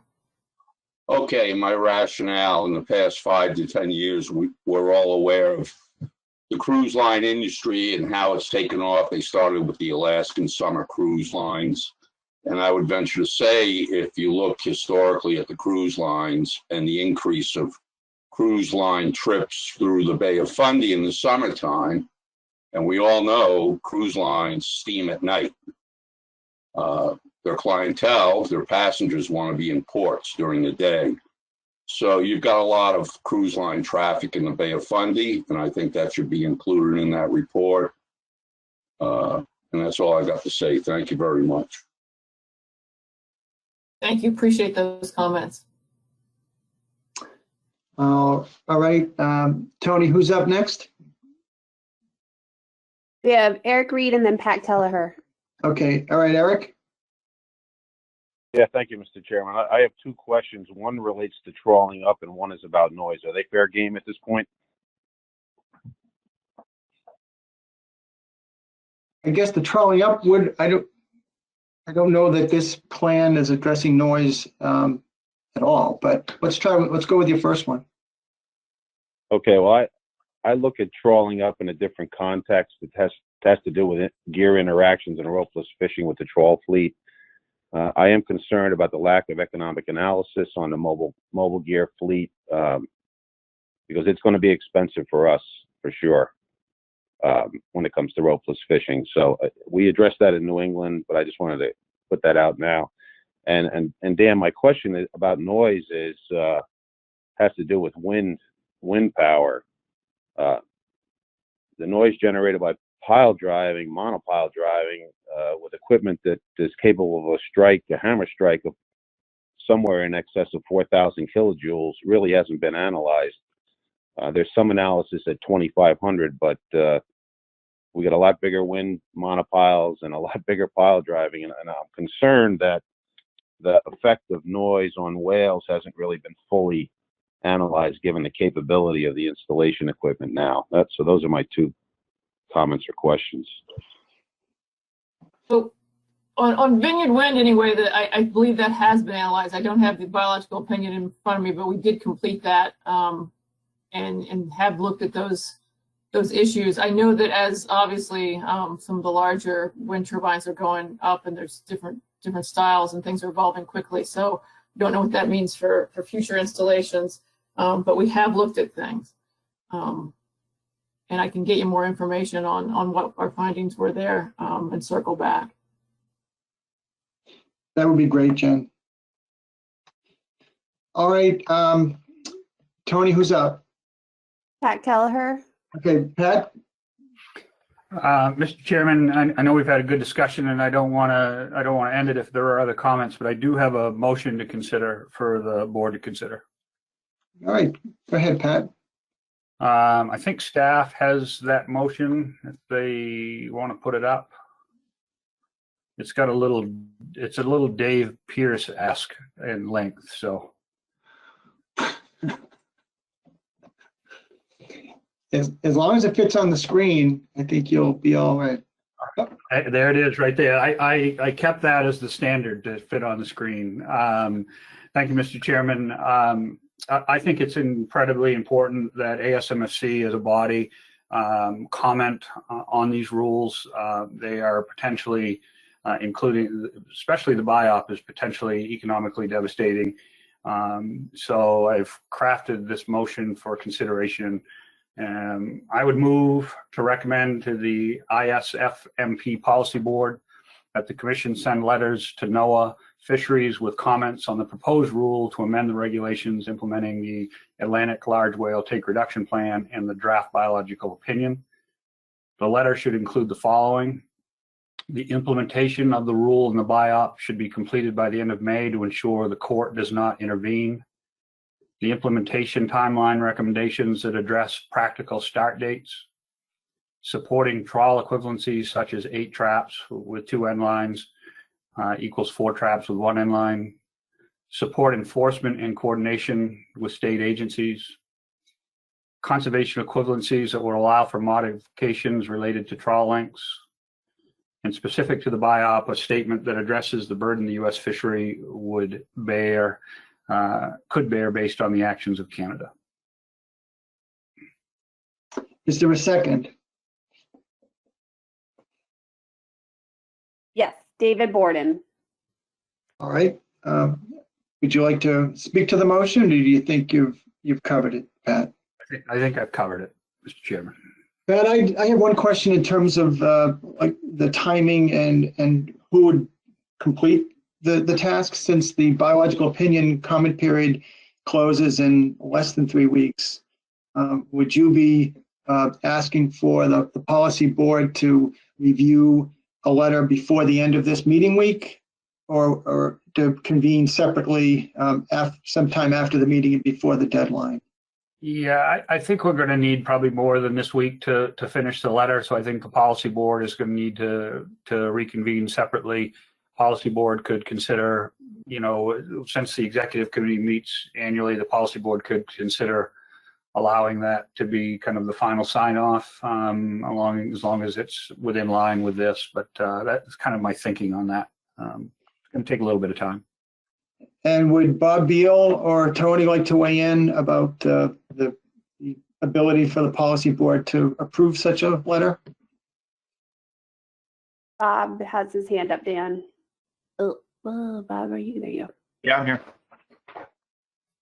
Thanks, Mr. Chairman. Yeah, the policy board can sign off on a letter like this. I think the idea would be to bring it forward to the policy board later this week and get their blessing to draft the letter. And then there's 2 options. One is what Pat Kelleher said, which is the executive committee can approve the letter, or we can have the policy board approve the letter via email vote or something along those lines.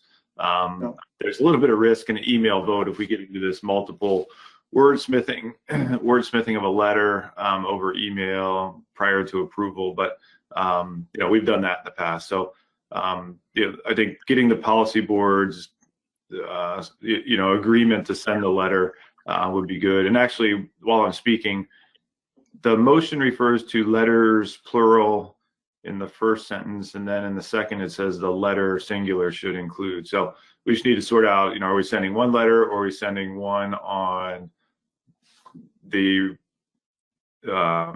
draft regulations and one on the biological opinion? Is it more than one letter? But we can sort that out. Yeah, and Mr. Chairman, if I Yep, go ahead, Pat. may, and if it's okay with my seconder for a friendly amendment here, the first bullet, we probably need to remove the implementation of the rule, because it needs to be a final rule in order to ensure that the court does not intervene. So I think if we just remove the first 3 words in that line, in that first bullet, and it should just say the rule and buyout should be completed by the end of May. If David's okay with that change. Okay. All right, any discussion on the motion from the board? It's Sheree Patterson. Go ahead, Sheree. Yes, thank you, Mr. Chair. Pat, I have a question in regards to the 3rd bullet and the 5th bullet. Is that, they seem to be saying essentially the same, they're addressing the same issue?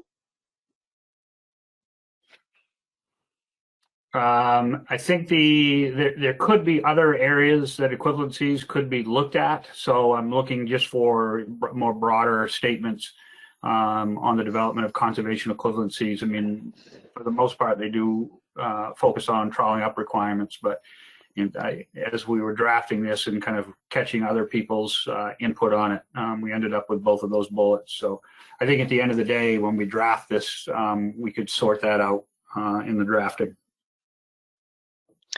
Okay, that sounds good. Thank you. Tony, anyone else? No other hands, Dan. All right, we can vote on this.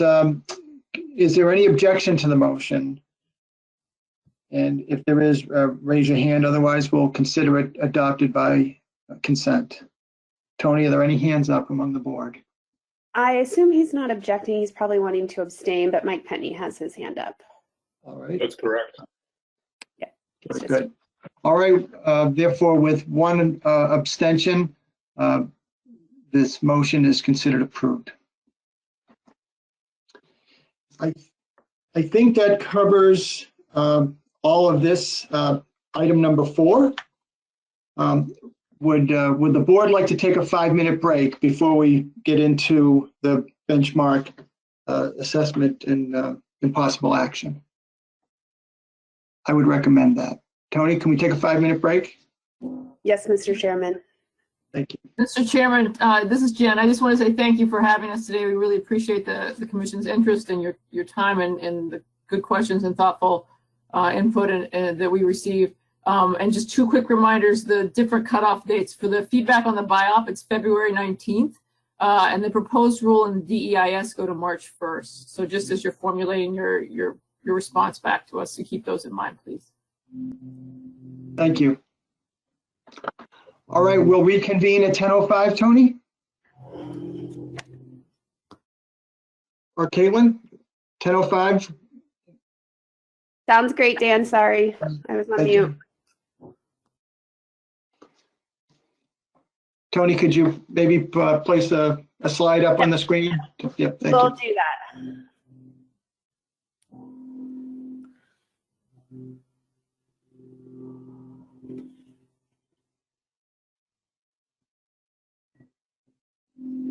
Thanks, Maya. And Maya, on that motion, can you say motion carries without objection with 1 abstention, in parens, NOAA Fisheries? Thank you.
Adam, I've just unmuted you if you're at your phone. I am, and I will leave it muted on this end. Thank you so much. Thanks, Adam.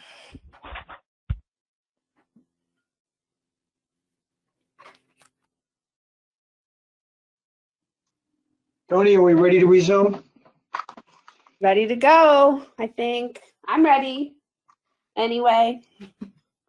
All right, next on the item is number 5, consider management response to the 2020 Lobster benchmark stock assessment and peer review with a possible action. I think we have a presentation. Is that Caitlin's? Yes, let me get my slide up. All right. All right. Is the PowerPoint showing? It is. All right, great. So this is Caitlin Starks. I'm the FMP coordinator for Lobster. And I'm just going to go over management response from the Lobster 2020 benchmark stock assessment. And to start off, I'll just cover some quick background for the discussion, and then I'll go into a review of the 2020 assessment results and the recommendations coming out of the assessment and peer review. And then I'll wrap up with some potential actions for the board to consider moving forward. At the October meeting, the board reviewed and accepted the 2020 benchmark assessment and peer review for Lobster for management use. And the stock status determinations that came out of that were that Gulf of Maine and Georges Bank stock is not overfished and not experiencing overfishing, while the Southern New England stock is depleted but not experiencing overfishing. And the board also adopted at that meeting the recommended reference points from this assessment, and then agreed to postpone decision making on a management response until this meeting. And as a reminder, in the 2020 assessment, new reference points were developed to account for changing environmental conditions for the stocks, and the assessment and peer review put forward 3 abundance reference points for Gulf of Maine and Georges Bank, which are a fishery industry target, an abundance limit, and an abundance threshold. And the fishery industry target is the highest of the reference points, and below that level, the stock's ability to replenish itself is not considered jeopardized, but the stock assessment subcommittee felt that falling below this level may indicate degrading economic conditions for the lobster fishery. And the abundance limit is below that level, and below this threshold, stock abundance is considered depleted and the stock's ability to replenish itself is diminished. And then finally, the abundance threshold is the lowest of the reference points, and below this level, stock abundance is considered significantly depleted and in danger of stock collapse. And just as a note, this was the only reference point put forward for the Southern New England stock, and that's due to the current condition of the stock, which is below that reference point. For exploitation, 2 reference points were recommended for each stock. An exploitation threshold, above which the stock is considered to be experiencing overfishing, and an exploitation target, which is calculated as the 25th percentile of the relative exploitation during the current abundance regime. So just to quickly review where we're at with these stocks, based on the updated reference points, the Gulf of Maine and Georges Bank stock abundance is not depleted, and the average abundance from 2016 to 2018 was 256 million lobster. And the fishery industry target, the highest reference point, is 212 million lobster, so we're above that level. And projections for this stock done in the assessment suggest that there's a low probability of abundance declining below the abundance target over the next 10 years.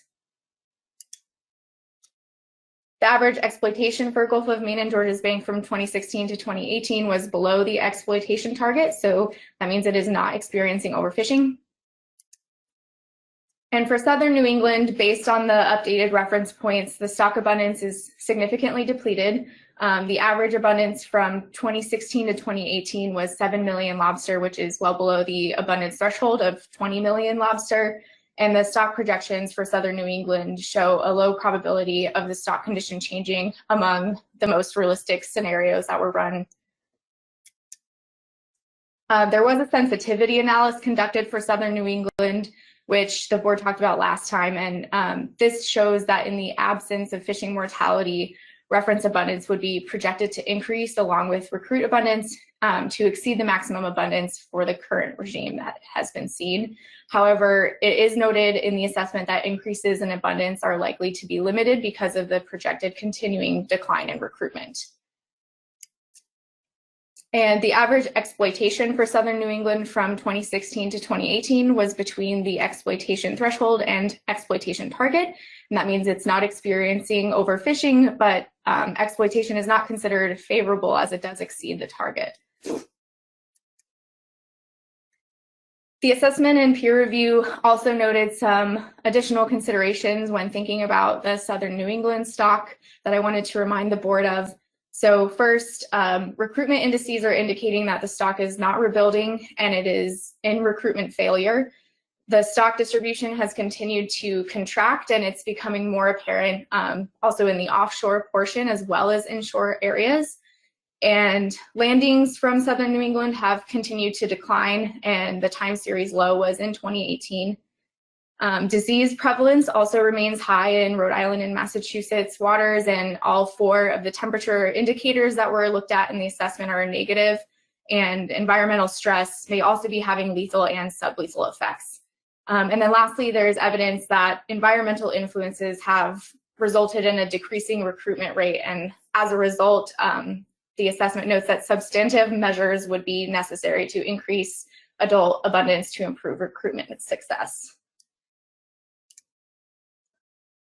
In terms of recommendations coming out of the assessment and peer review, for Gulf of Maine and Georges Bank, there were no management actions recommended at this time considering the positive condition of the stock, but the assessment and peer review reports did recommend that some kind of economic analysis be performed to provide advice on what actions would be appropriate to stabilize the fishery if abundance falls below the target.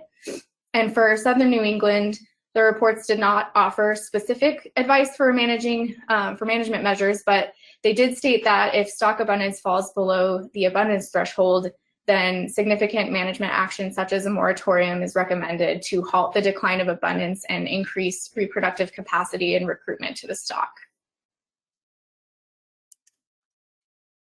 Recommendations that applied to both of the stocks included that an annual data update process be implemented to monitor changes to the stock abundance, that all indicators be updated annually, and that a science-based rule be developed where certain conditions of those indicators would trigger an earlier than scheduled assessment.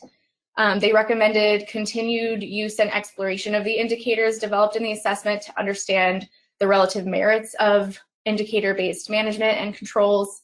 And they also suggested that a management strategy evaluation could inform appropriate management targets or measures to meet defined objectives.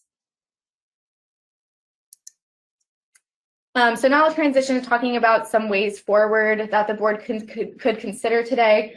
At the October meeting, the board indicated intent to move forward with the development of Addendum 27, which is focused on increasing resiliency in the Gulf of Maine and Georges Bank stock.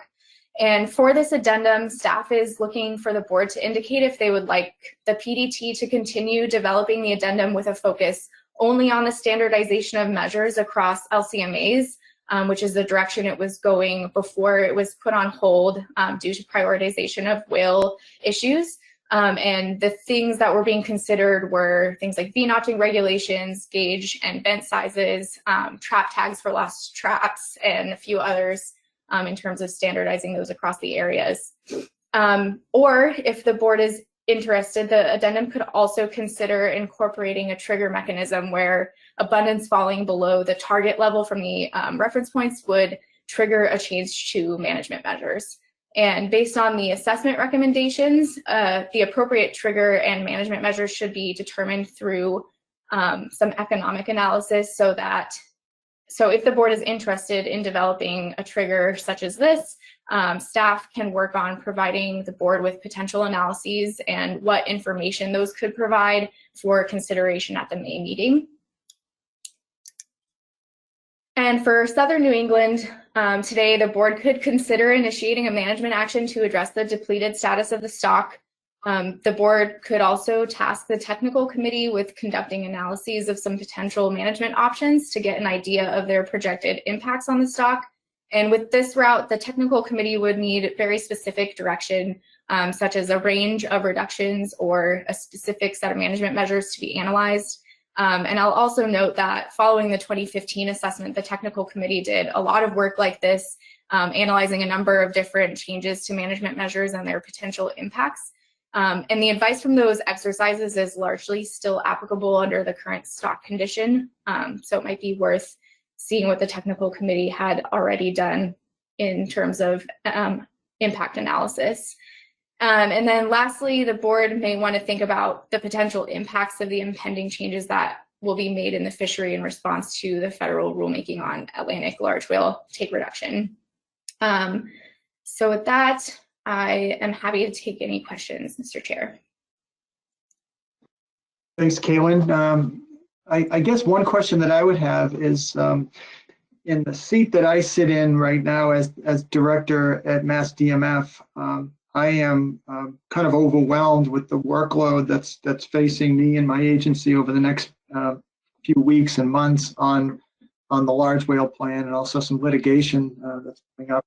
I'm wondering if folks who have similar roles as mine might want to consider not May, but maybe August, because I know the staff that I would be calling on to help me with some of these analyses could probably use more time. I'm going to need them for what's coming up over the next few months. But let's begin let's take some questions from the board on your presentation.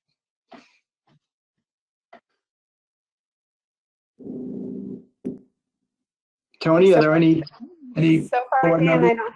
so far I don't have any hands up, Dan. Okay. Mike Luisi and then Pat Kelleher. All right, Mike Luisi.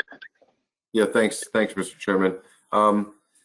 You know, I guess my question would be to staff to, you know, we visited, you know, we were talking about making changes years ago, and we did. The board ultimately decided not to. What information is new at this point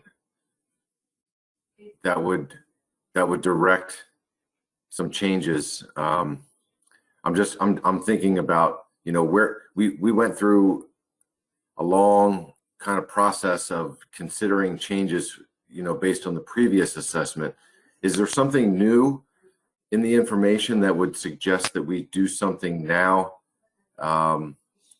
you know, as compared to kind of the final decisions that we made under the previous assessment? I don't know if that makes sense, but I'm just trying to decide if this is something that we need to take on, if we're going to consider changes.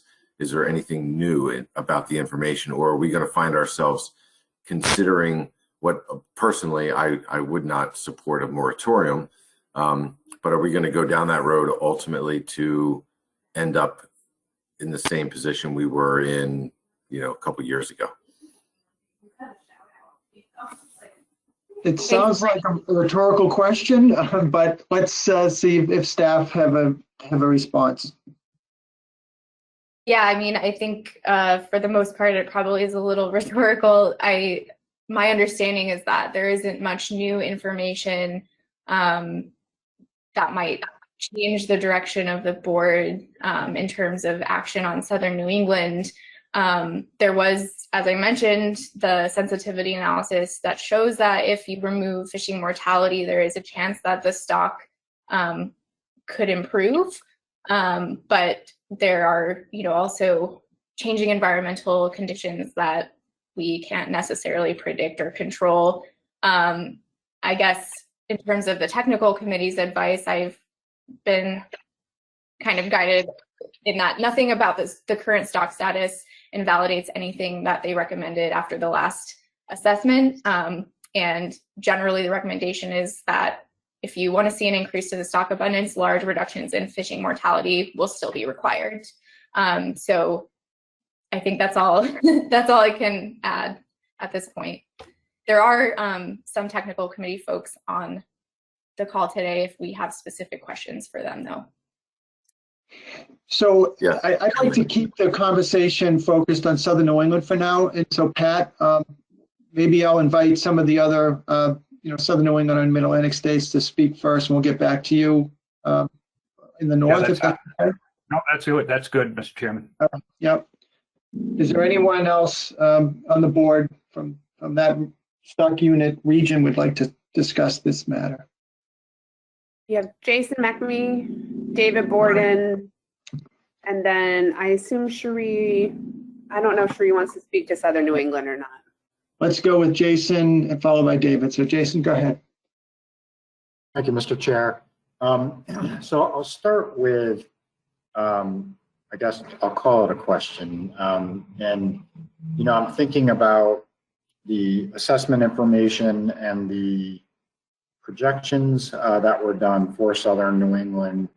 And Caitlin, so what I'll offer is my interpretation of those projections, and either you or potentially, a technical committee member or somebody who was on the stock assessment team can correct me if I'm off. And so, the projections for Southern New England, you could basically, decrease fishing mortality down to 0, and that's what you have to do to get any reaction, but the reaction you get from that is really minor. The increase, I guess, and I know, there's a lot of assumptions that go into those projections. I think the critical one in this case is the recruitment assumption, and I wonder if what was used there is even something we feel really confident in. So I guess I yammered a lot there. So just to recap, even in the absence of fishing, while there is some recovery in the stock, it's modest at best. Is that a correct interpretation of the projections? Yes, I believe so. And I'm going to call on Kim McCown, who's the SAS chair and on the technical committee, and see if she has anything to add. Unmuted? You are unmuted. I am. Okay. As far as the recruitment that's used in the projection, we use the current downward trend in recruitment for one of the runs, and what was based on our recruit covariates. Those two were pretty similar, and even with those, we did see an increase. And you were right, it is a moderate increase, but there would be some rebuilding. Thanks, Any other Kim. questions? So just a couple of other questions / comments, I guess. But thank you for that, Kim. I appreciate it.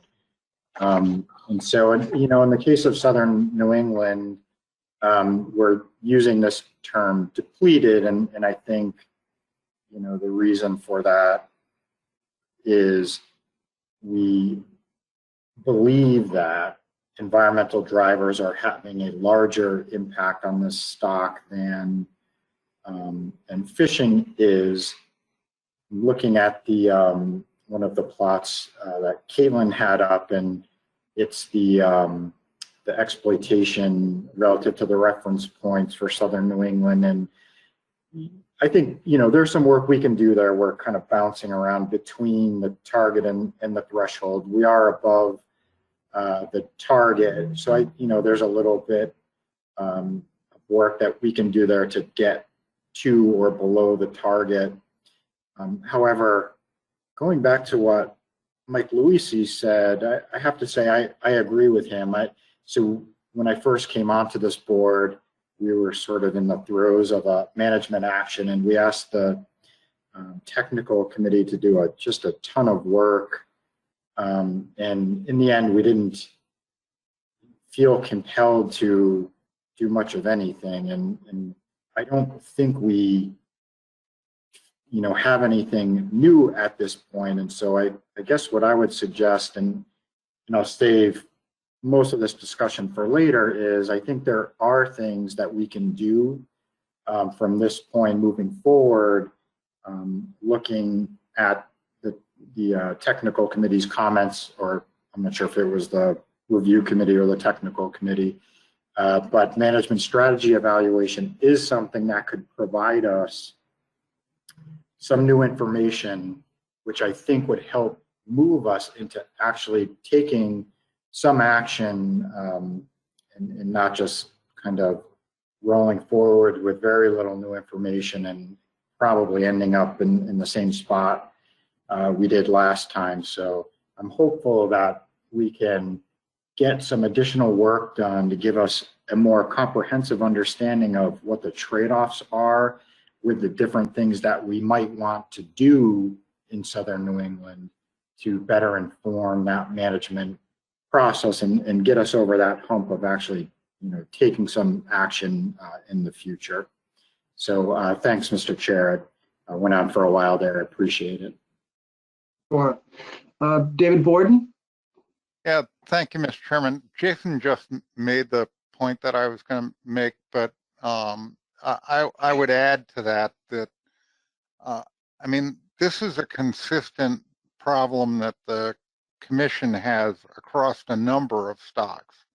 This isn't unique to just lobster. I mean, we've got, and I won't go into which stocks, but we have a number of stocks that we manage that are in this type of position. And I think that we need to do something, number one, and I'm comfortable with a targeted management strategy evaluation. We'll get into that under the subsequent agenda item, but I'm happy with that strategy. But I think it really has to be prioritized and focused on what we think we can do in a reasonable time frame. I don't think that we have the luxury either in Southern New England or Northern New England to take a lot of time on this. I think we need to get on with it, and hopefully we can kind of construct a model that would be useful for some of these other stock problems we're having with other species. So thank you, Mr. Chairman. Thank you, David. Tony, is there anyone else with their hand up? All right, so Jason still has his hand up. I don't know if you have a follow-up, Jason. Nope, he put it down. Okay, so then everybody, and Mike Louisi, your hand is still up. Is that on purpose? Nope. So everybody else is for, I think, Gulf of Maine. You had Pat Kelleher, and then Cherie. Pat Kelleher, Cherie, Richie White, and Senator Mirmont.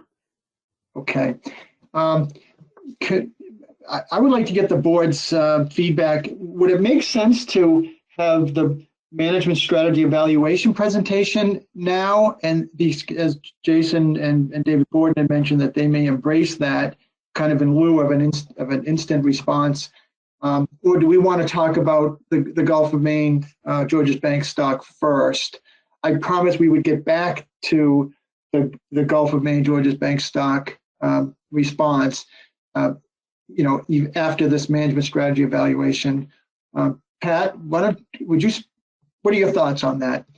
So you're kind of reading my mind, Mr. Chairman. I think we have several items on the agenda that are kind of rolled all into one. And so what I would include on that list is maybe the discussion of the draft addendum as far as Gulf of Maine resiliency, and then the management strategies, because I just want to echo what Dave Borden said. There are some issues that are very time sensitive, I think, but there is also some benefits with MSE that potentially could play out here as well for kind of more medium and long-term issues. So I'd like to hear all of it and then kind of have a more organic, open discussion about how we may want to proceed. Would the other Northern New England delegations agree to that? That we go to the, yep. Richie had just said he wanted to comment on Southern New England, if you're willing, and then I think. Okay, sure, certainly. Go ahead, Richie. Thank you, Mr. Chairman. Yeah, I don't know how we go forward, but I agree with Dave Borden. And this is a continual kick the can down the road. I can't remember how long ago we met in Rhode Island and the technical committee recommended moratorium, and we did not do it, and we've not done it since. So I'm not saying we should do a moratorium now, but like Northern Shrimp, I see no way this situation is going to get better. And I think we need to, on a commission level, try to come up with some method of addressing these stocks that regular management is not going to bring them back. And does it make sense for us to continue regular management is what we are doing on this stock. Northern Shrimp obviously is a moratorium, and the numbers continue to get worse. So anyway, I hate to see us just leave that, and we'll be doing the same thing, year after year. And I don't know what the answer is, but I think we need to take a different tack somehow. Thank you. And thanks, Richie. Dan, you have some more hands now. Colleen Buffard from Connecticut has her hand up. All right, go ahead, Colleen.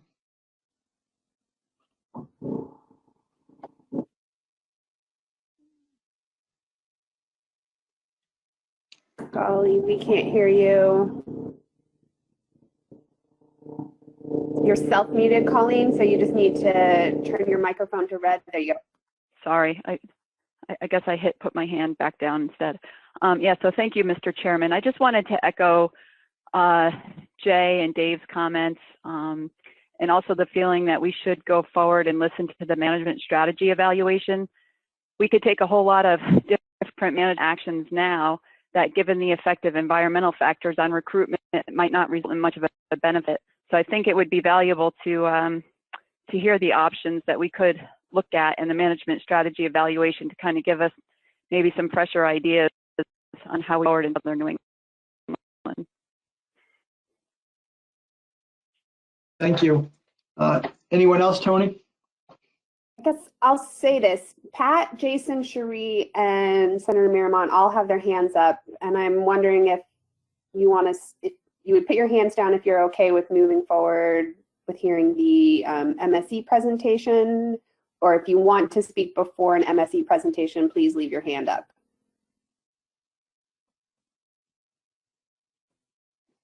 So you have Jason and David Borden with their hands up still. Okay, Jason. Thank you, Mr. Chair. I just, after Richie made his comments, I just felt compelled, and I'll try to be quick. I think, the underlying point, as I interpreted it, of Richie's comments, I think are fine. This idea of, wanting to move forward and do something. I just want to, the discussion on the moratorium, I guess, is why I felt compelled to speak. And so this is different than Northern Shrimp. You remember that Lobster, we talk about the separate stocks, but it's a single species, and the species is doing very well to the north. And so there's not, there is a spatial consideration here that I think is really important, but the species is doing fine in parts of the range. So, when we start talking about moratorium, I think it's really important to remember that. And then this follow on to that, which again will segue us into the following conversation, is it's really important when you start talking about really draconian measures or less draconian measures to understand what the trade-offs are. So you take a really draconian measure, or you can take some less draconian measure and end up with a similar benefit. You know, that information is important to consider when developing management. So I'll stop there, Mr. Chair, and thanks for giving me another couple minutes there. All right, David Borden. Yeah, thank you, Mr. Chairman. Going back to your question, I would prefer, I would say, to have the MSC discussion and then circle back to Pat's issue of Gulf of Maine resiliency and what we do with the Southern New England stock. I think we'll have a more informed discussion if we follow that sequence. Okay. Thank you. All right, so I'm going to take us in that direction. So let us go to the item number 6, the potential for conducting an MSC for American Lobster. So let's cue that presentation up. Jeff Kipp.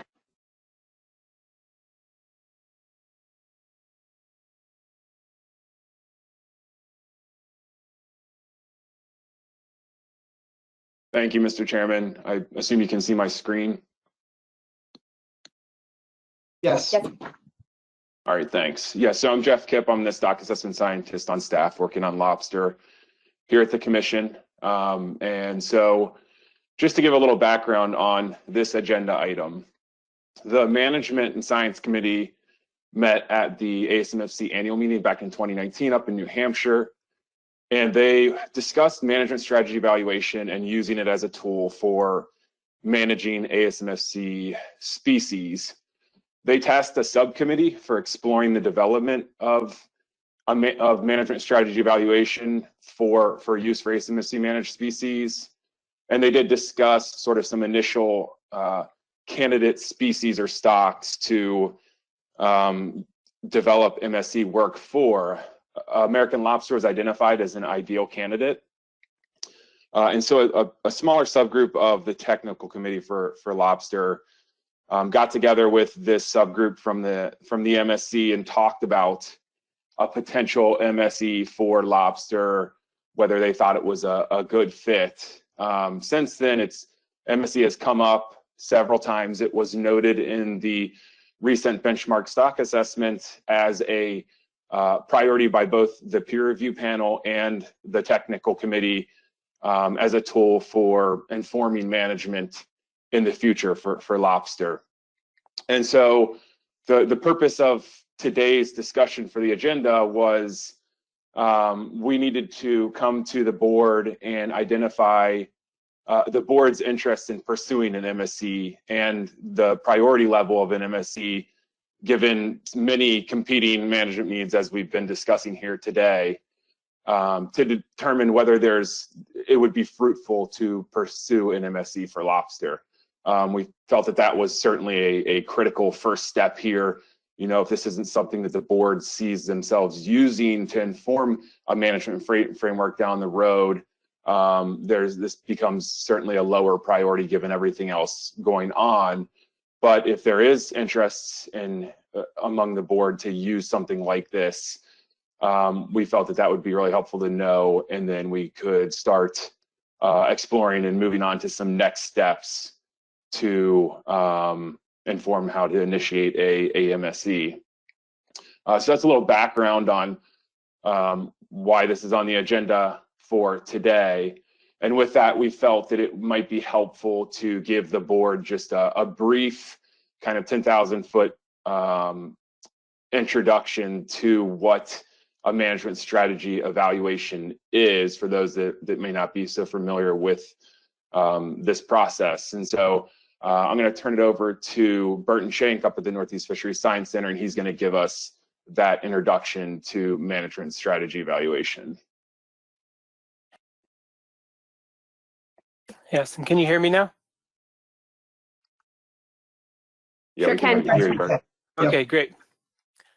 Yes, so as a general introduction, we'll try and keep this fairly brief, but provide enough detail to understand what we're discussing. So management strategy evaluation is a collaborative process to build a simulation tool for evaluating management actions. The first key step is that stakeholders and managers identify goals or desired outcomes for a fishery. The stakeholders and managers then work with a group of scientists to include population modelers, potentially including ecosystem scientists, economists, sociologists, etc.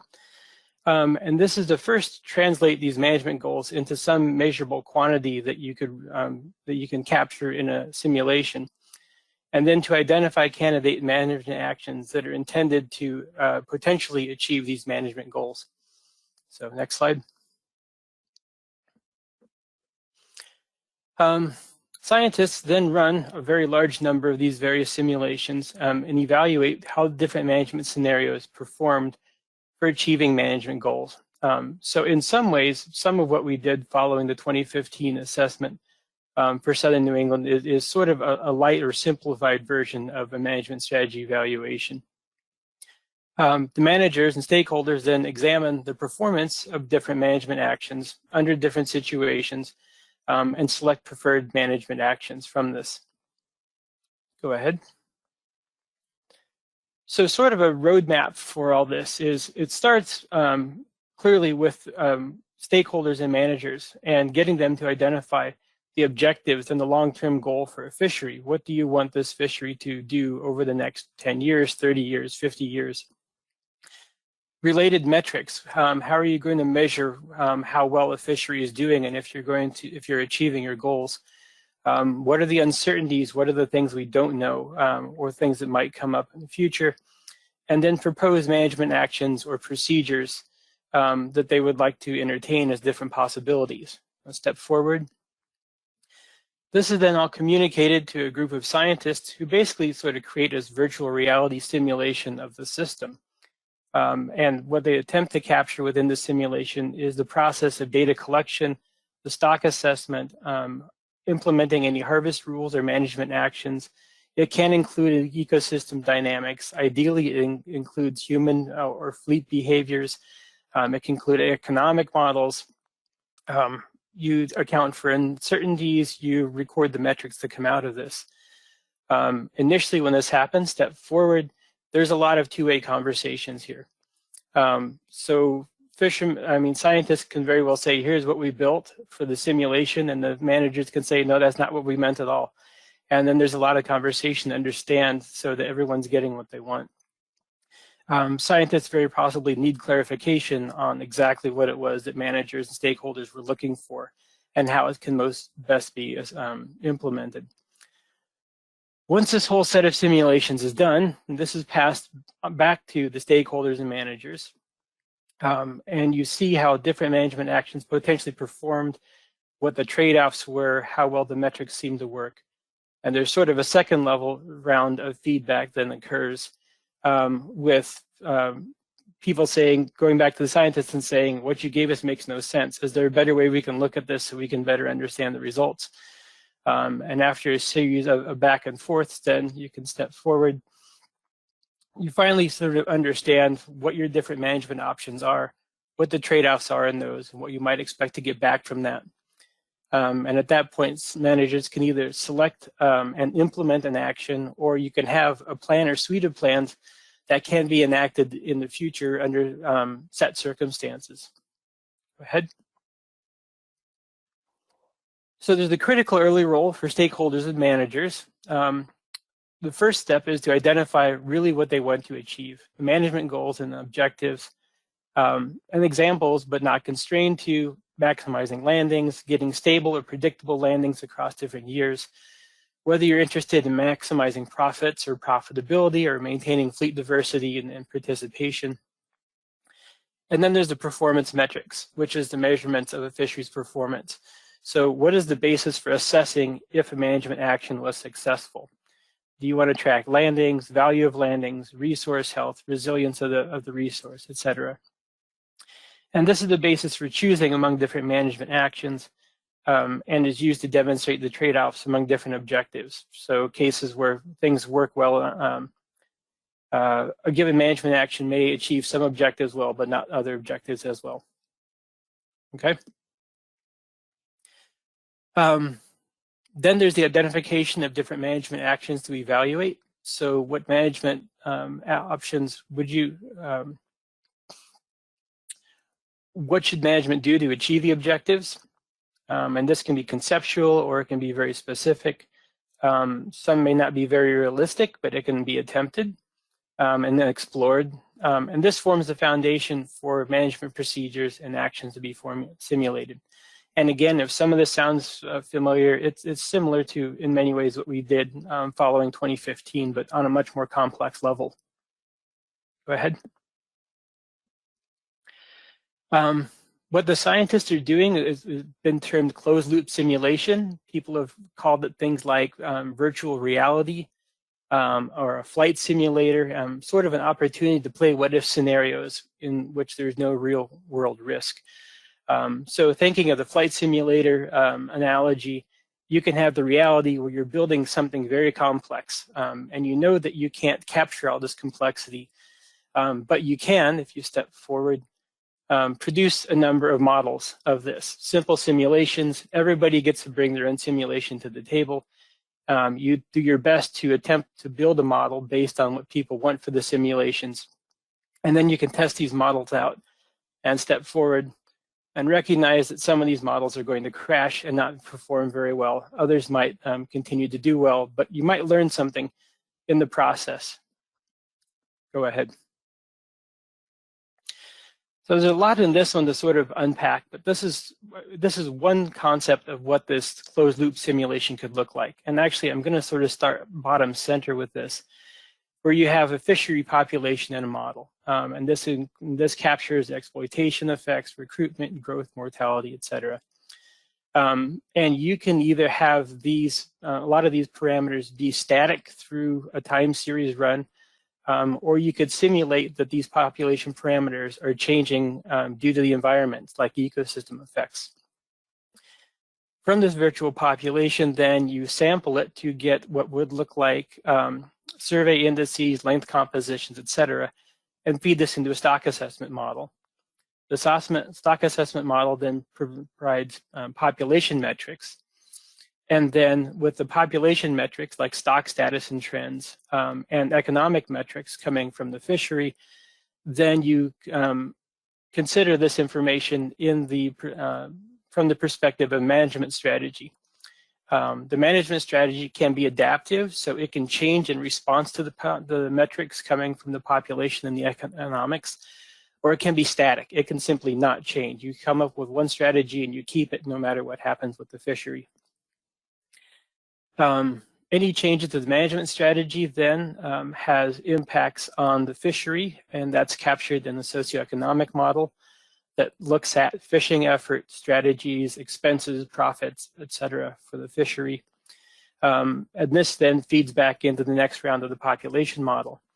And you run the cycle again and again and again for years and capture the performance of the fishery and the economics associated with the fishery over that time period. And at the end of it, you can come up with a summary of how this given management strategy performed and repeat this to account for random variations that you expect are in that. And then run this again for different management strategies.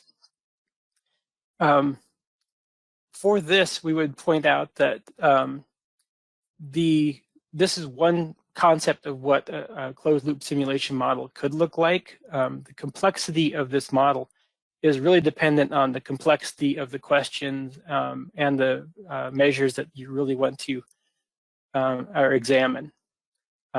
As of right now, we have candidates that could work for this population, the fishery population model. We have a stock assessment model. There is no real socioeconomic model of any complexity available for the lobster fishery at this point. So that would need to be built if we want to entertain some more complex questions.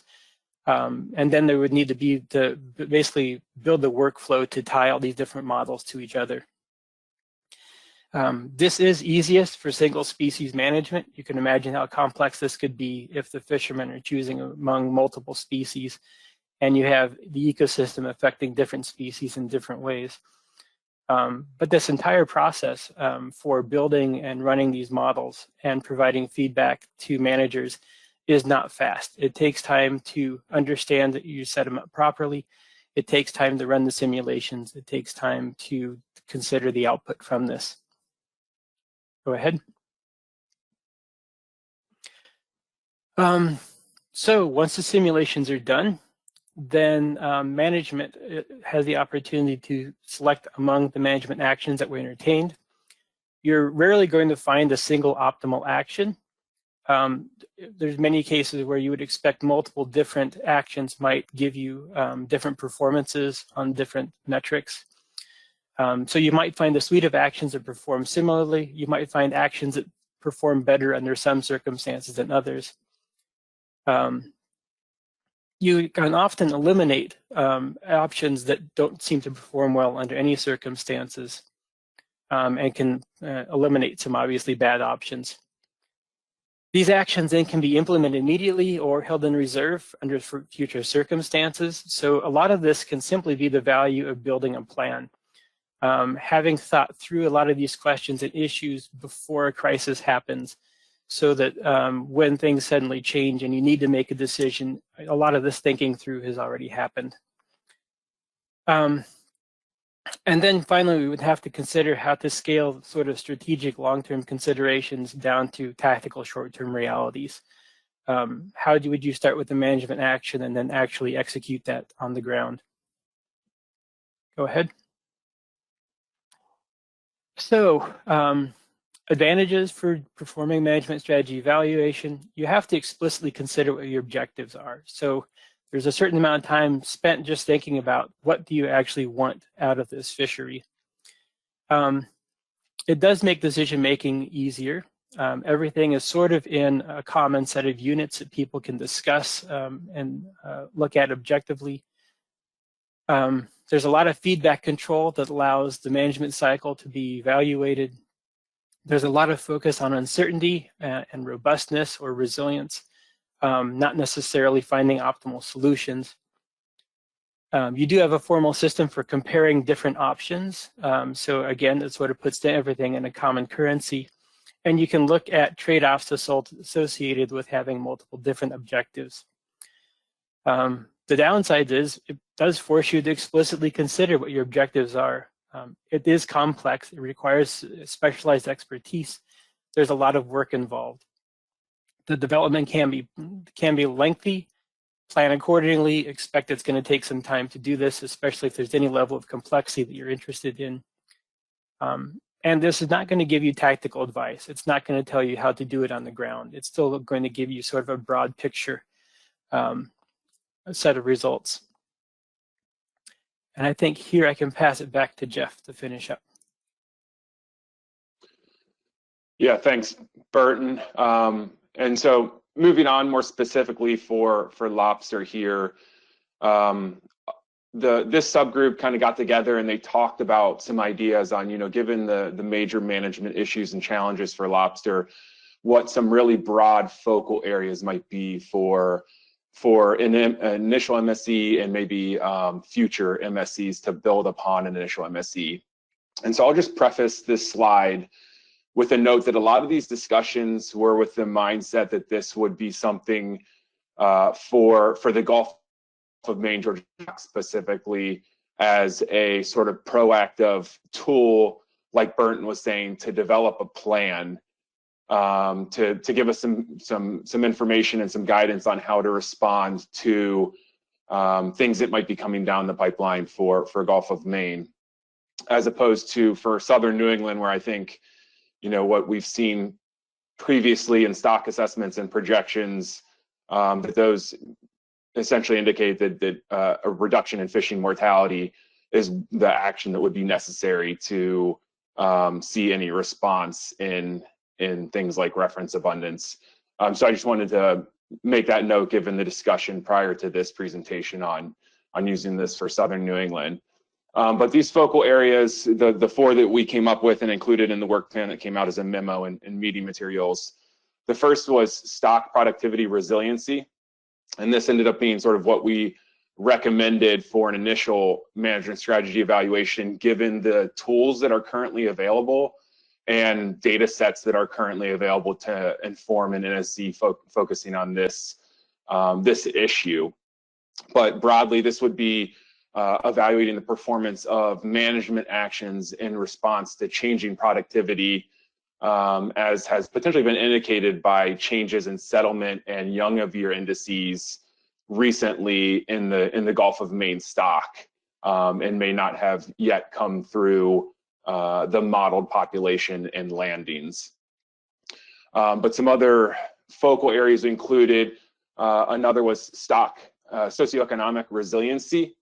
And this one was in response and to address the stock assessment recommendation for socioeconomic analyses to inform management actions in response to abundance declines below that target that Caitlin mentioned previously in the review of the stock assessment. Some other probably much more complex issues. There was a lot of time spent this morning talking about whale interactions, and I think this is straightforward here. It would be essentially to incorporate those whale interactions within the evaluation of lobster management strategies. And then another broad focal area that we have discussed was climate change impacts. And this would be explicitly linking environmental drivers to population dynamics within this valuation of management strategies. Something like stock productivity resiliency, the recommended first focal area, may include environmental impacts in the form of potentially declining recruitment in the future, but that would be implicit in those declining recruitment trajectories and not necessarily explicitly linked to that recruitment. So just wanted to make that distinction there. And then since we've sent out the work plan and meeting materials, another topic that did come up was the development of wind farms and potential implications of those on the stock. So there may be some overlap here amongst these focal areas, and a lot of it will be determined on, as Burton mentioned, the specific objectives that stakeholders and managers want to address with a management strategy evaluation. So some benefits we discussed and saw for a management strategy evaluation for lobster. As we talked about here, there's the direct stakeholder inclusion in the process. It's not as much of an iterative process through time.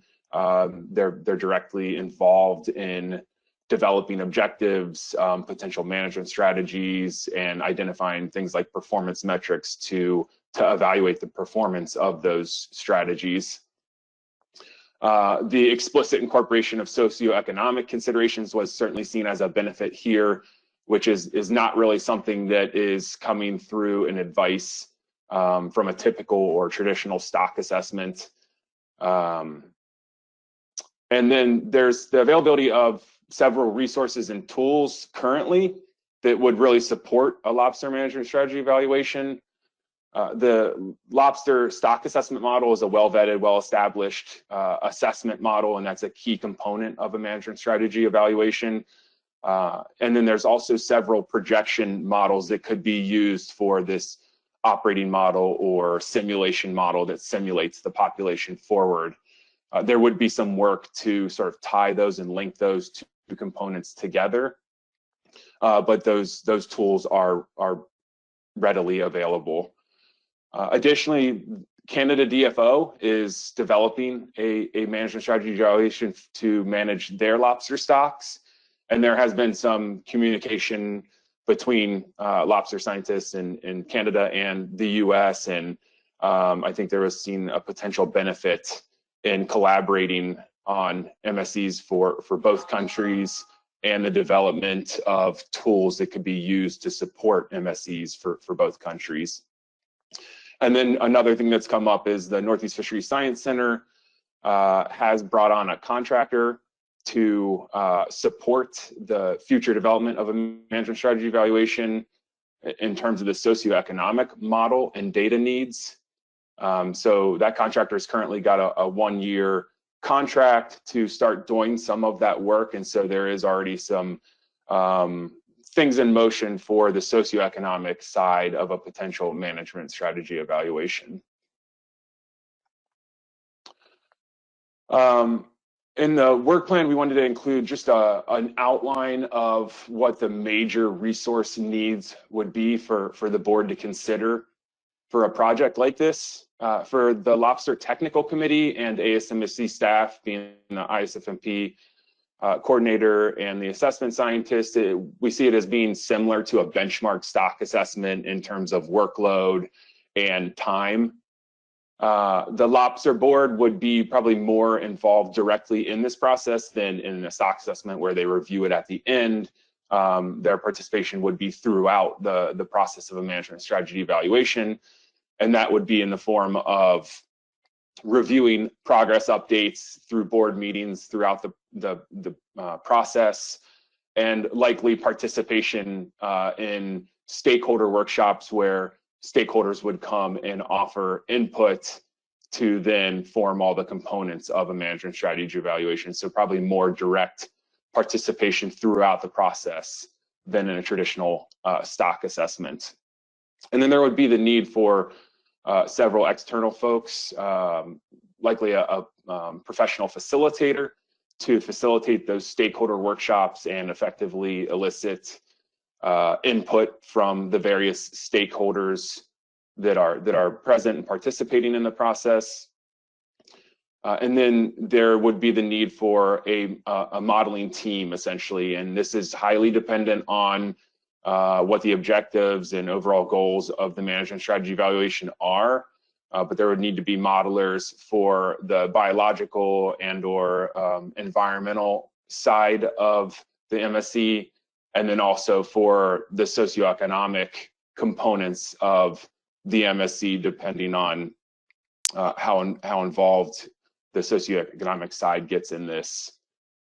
And then there would be the need for travel costs associated with MSC workshops, similar to stock assessment workshops, albeit a larger group of folks, including stakeholders for this type of a process.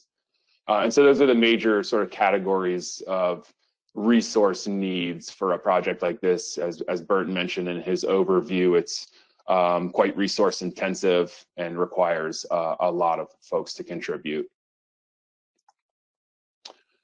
And we also felt that it would be important to consider the potential workload trade-offs if we were to pursue an MSC.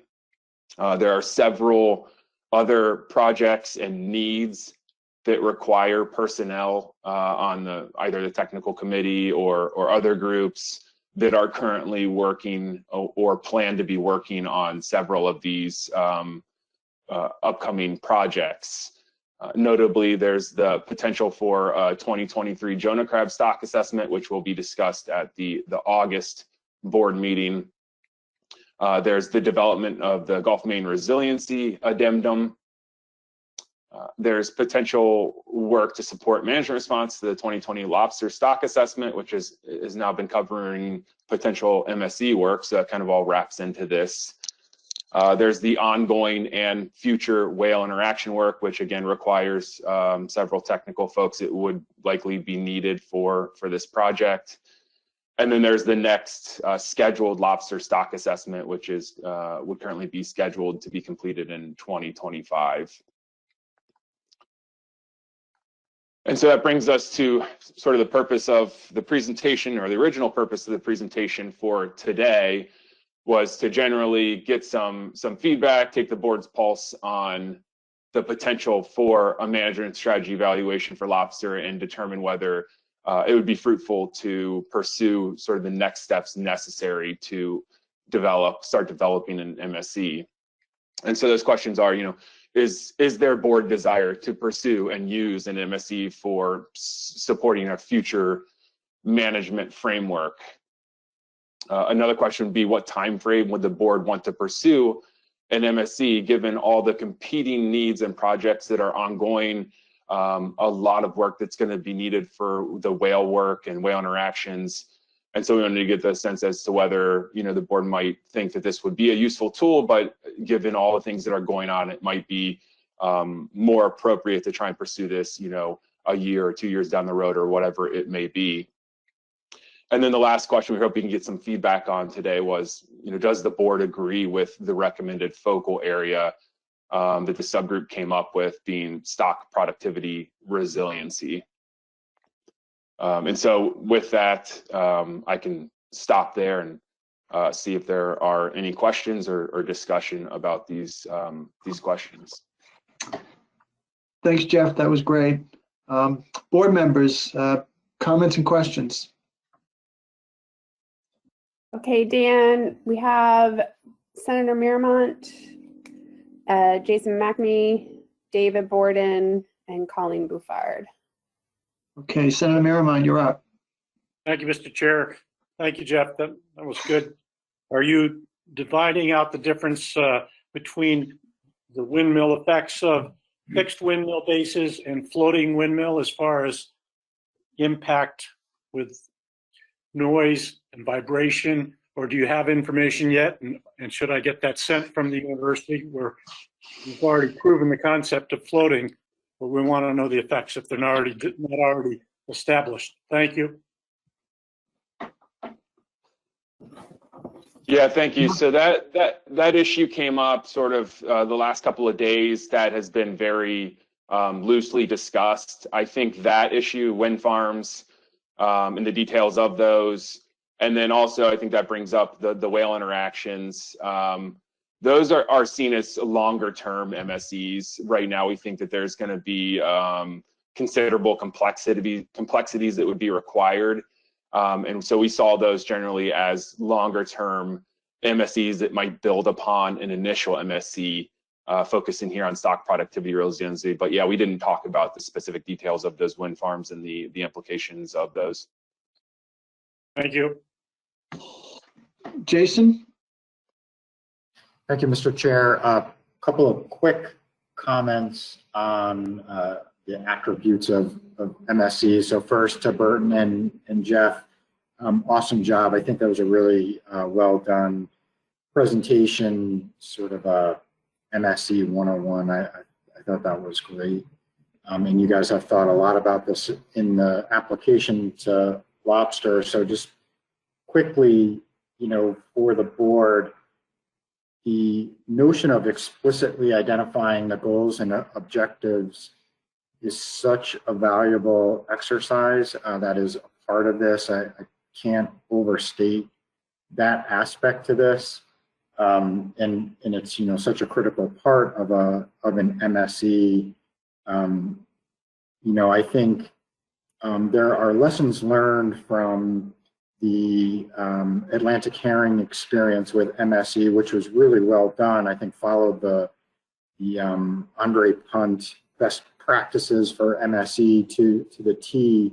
But I think they learned a lot, and I think Dr. Daroba did a nice job of kind of debriefing that, in particular the stakeholder workshops. And I think the commission has a good model with the, I think we called it the EMAO, which was a workshop we did, God, it was a long time ago now, but it was a much more controlled workshop with a facilitator in a smaller workshop, but we got a lot of value out of it for years and years afterwards. I think in the case of Lobster, a real important aspect would be the development of an economic model to be a part of the MSE. I feel like we've got a lot of good tools and information already on population dynamics, and it's the economic, and in particular in the Gulf of Maine, I think there's some really important social considerations as well, because you've got some really highly dependent communities in that region on lobster. So that would be just a fundamental area of focus. A lot of investment should be made on an economic and a social, aspect to any MSE on lobster. And then finally, to my question, and it's the last question that you posed here, Jeff, my inclination is to agree with the technical folks that this should be the focal area, but I'm not sure I quite grasp the nuanced between what this means versus just a, population dynamics aspect to an MSC. Like, if you could I know you tried to, Jeff, but to restate what the stock productivity resiliency aspect means, I would appreciate that. Yeah, thanks, Jason. And I see your point, trying to make the distinction between just a standard or traditional population dynamics type approach. I don't think there really is. I think that that's another kind of characterization or terminology you could use here, but it was basically, the idea was, given that we have seen some concerning signals in the young of year and settlement indices that we do have in Gulf of Maine, the idea was to use MSC to, if those trends are realized in down the road in reference abundance, the population abundance that we model, and in catch levels, what management actions might help prepare for maintaining the stock to a level that it doesn't experience similar things than the southern New England stock, so just continual decline. So that was kind of the overarching focal area for that issue. Oh, thanks for that, Jeff. And so that clarifies it for me, and I will support what the technical committee, this area of focus, I support that. I think this is a critical, probably the primary area, and I maybe shouldn't be saying that as a Southern New England person, but I think looking and focusing on stock productivity resiliency in the Gulf of Maine, given where that fishery is, and trying to protect it from similar fate, I think that would be hugely valuable, and probably would have some application to Southern New England as well. So thanks, Mr. Chair. Thanks, Jason. I've got David Borden up next. Thank you, Mr. Chairman. I generally support the concept here, as I indicated before. I got a question, if I might, Mr. Chairman. Jeff or Burton, how long would this take? If we were to start today, are we talking 2, 3, 5 years? I mean, what is the timeline? And I realize that depends on what we want incorporated into it, but what would you envision, like a range of timelines to do this?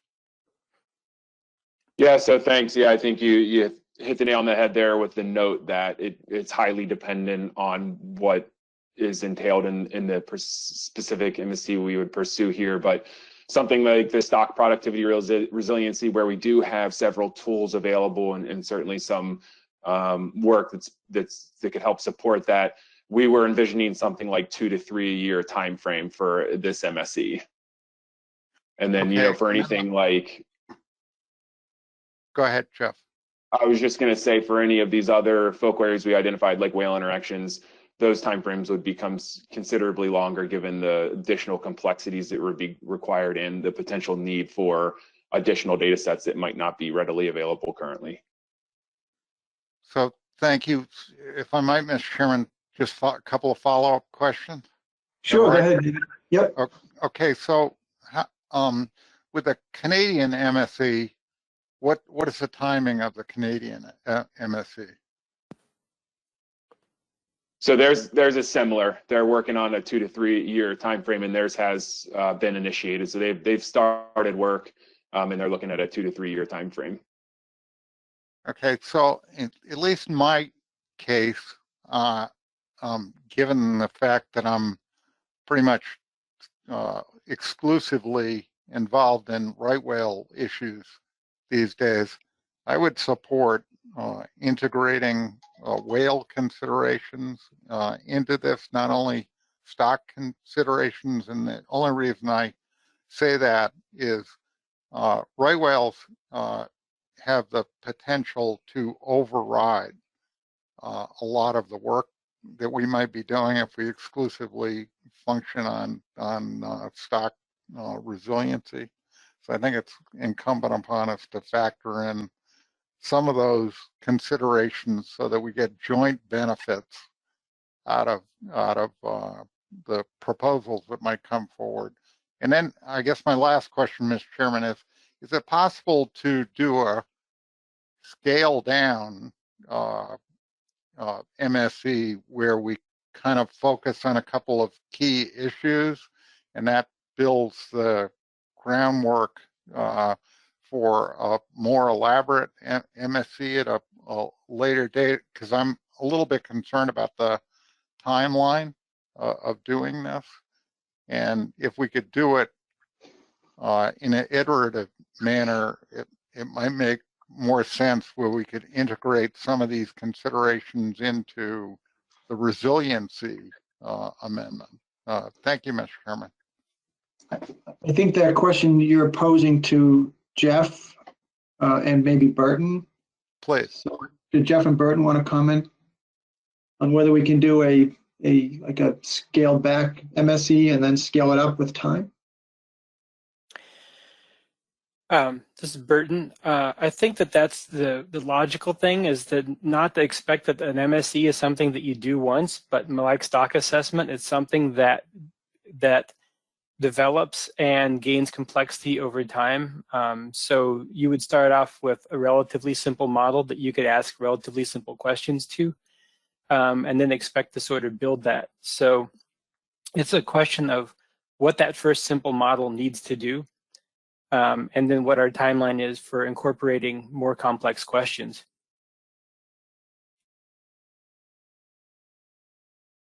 I had a clarifying question. I'll get to Colleen next. Jeff, you had mentioned the Canadians were doing an MSC on their lobster fishery. Would that be area specific?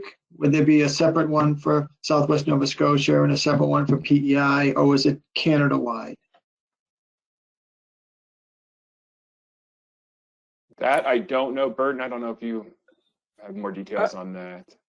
I think that the focus right now is Southwest Nova Scotia. This is being primarily driven by the group out of Halifax. Okay, thanks. Colleen, I've got you up next. Hi, yes, thank you, Mr. Chair. Jeff, I was just looking for a clarification. Is it that Southern New England would not be a candidate for inclusion in an MSC, or was it just the Management and Science Committee's path was looking at the Gulf of Maine, Georges Bank, and the resiliency aspect of the focal area for this one? Yeah, I don't think that it was that the Southern New England stock could not be a candidate for MSC. I think it was more so we saw, you know, the issues with uncertainty on how to respond to something like declining recruitment in Gulf of Maine, and just ran with that as what a very significant issue would be to pursue in an MSC. So it wasn't that we didn't feel that Southern New England was a good candidate. It was just that the discussion sort of directed towards the Gulf of Maine stock. Okay, thank you. Tony, are there any other board members that wish to speak? Yes, we have Pat Kelleher and Jason, your hand is back up again. I don't know if that was on purpose. And David Borden, your hand is back up again. Is that on purpose? Nope. All right, so just Pat Kelleher, and then you have a member of the public. Yep, and I think I had cut off Senator Merrimont and Cherie earlier because I wanted to move into this presentation. So Pat, why don't you go first, and any of your Northern New England neighbors are welcome to join after you. Great. Thank you, Mr. Chairman. Jeff and Burton, that was a great presentation, and I appreciate it. Jason's comment about MSC 101, I think, is applicable here, and I think there's some additional work that potentially could be done.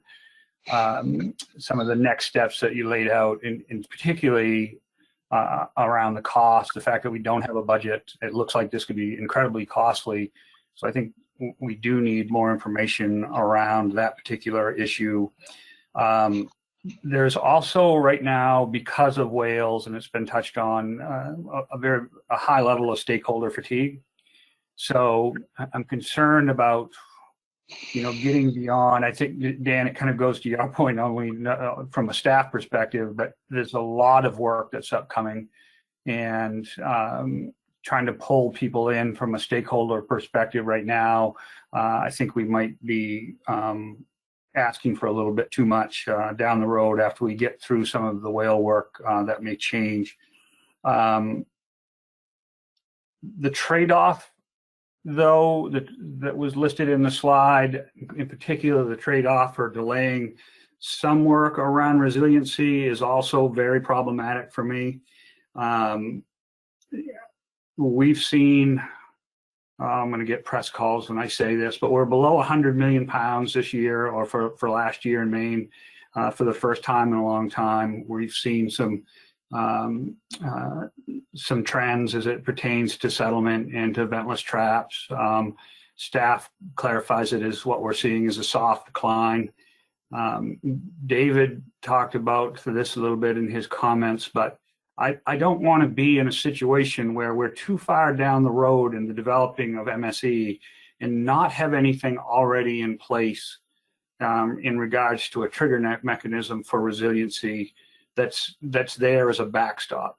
And so I think there is a need for that backstop while MSC is developed. And while I'm on commenting about what David said, I mean, I have been adamant that I don't want whale conversations mixed into lobster conversations. I guess I'm getting over it. I don't know how we can avoid it, and I can see MSC possibly as a tool. If you just have to look at that biop to see what's going to be changing, to see that we're going to need kind of a very focused effort. And while I've been critical of MSC in the past, and I can see some benefits here. I don't want this to be an academic exercise by any stretch of the imagination. So I'm warming up to it. So and with all that said, Mr. Chairman, I don't know if you want to entertain a motion around this now. I'd be happy to make it now just to further discussions around MSE, or I can just hold a turn and wait for some comments and then come back to it. Is there any other board members that are seeking to speak at this time? If not, then you go just ahead, have Tom. Tom Foti. Okay. Go ahead, Tom. Yeah, I found the presentation very interesting, but I looked at what is required to get the information to do here, and I look at how many stakeholder meetings we're going to have more to basically do this. And is the final product, it's going to be on lobsters, is it going to be set as a guideline for how we do other species? I mean, I don't see this type of work right now working on, say, winter flounder, because it's mostly all environmental. I don't see it happening on weakfish because we really don't know what's going on. But I do see it if we really start heating up the water as much as we think we're going to be heating up in the next 10 years, that we will see. And I remember the comment somebody made before that the Gulf of Maine has plenty of lobsters, but the southern New England, but it is one stock. Well, we're going to be looking at cobia and other stocks like that from the south moving up north. And how do we deal when Florida disappears with cobia? God forbid, but that could happen, and we wind them up with south. So how do we handle that? And I see this as a tool for that, but it's a lot of work and it's a lot of money, and that's the only thing that concerns me. Thanks, Tom. So Pat, back to you. Why don't you bring your motion forward? Because I think you had a motion that I think you wanted to present to address the stock assessment with a possible action. You've warmed up a little bit to MSC. So is there a way that you can put the two into perspective? I think either Caitlin or Maya may have my motion that they could put it up on the screen. And I'm making this motion with the understanding that there is some interest around southern New England. This could potentially be a benefit for some of those conversations. So I would move that the board task the TC and staff with the development of a set of prioritized options, timelines, and a draft budget to assist the board in considering if MSC could be of use for management for the Gulf of Maine and Southern New England stocks in a timely manner as possible. This information should be presented to the board at the spring meeting. Is there a second? We have Jason McMahon. Great. All right, Jason. Any discussion on the motion? If I may, Mr. Chairman, I would just say that I also have another motion for what I'm calling an addendum light on resiliency that kind of feeds into my earlier comments. And within the motion, I'm asking for this information to be presented at the board at the spring meeting. I'm not sure if that's even possible, but I thought if it would help us continue, if it was discussed at the spring meeting, it would help us keep some momentum. So with that, I'll be quiet. Thank you. So Pat, you're basically asking our subject matter experts back in the office to convene with the ASMFC staff and their NOAA counterparts to kind of brainstorm and devise sort of a plan and a budget to develop an MSE for both stocks. So correct. You're not talking about doing the work, you're just talking about kind of scoping out the work. Correct, yes. Okay. All right, any discussion on the motion from the board? We have Bill Hyatt. Go ahead, Bill. Yeah, so I have a question for clarity. Is the intent of this motion for there to be two products coming out of it? One being all this set of prioritized options, timelines, et cetera, for Gulf of Maine, and one have AIM products for Southern New England. So that it's not a single product, but two products, understanding that the exercise could ultimately be manageable for the stocks, but not the other. Is that the intent?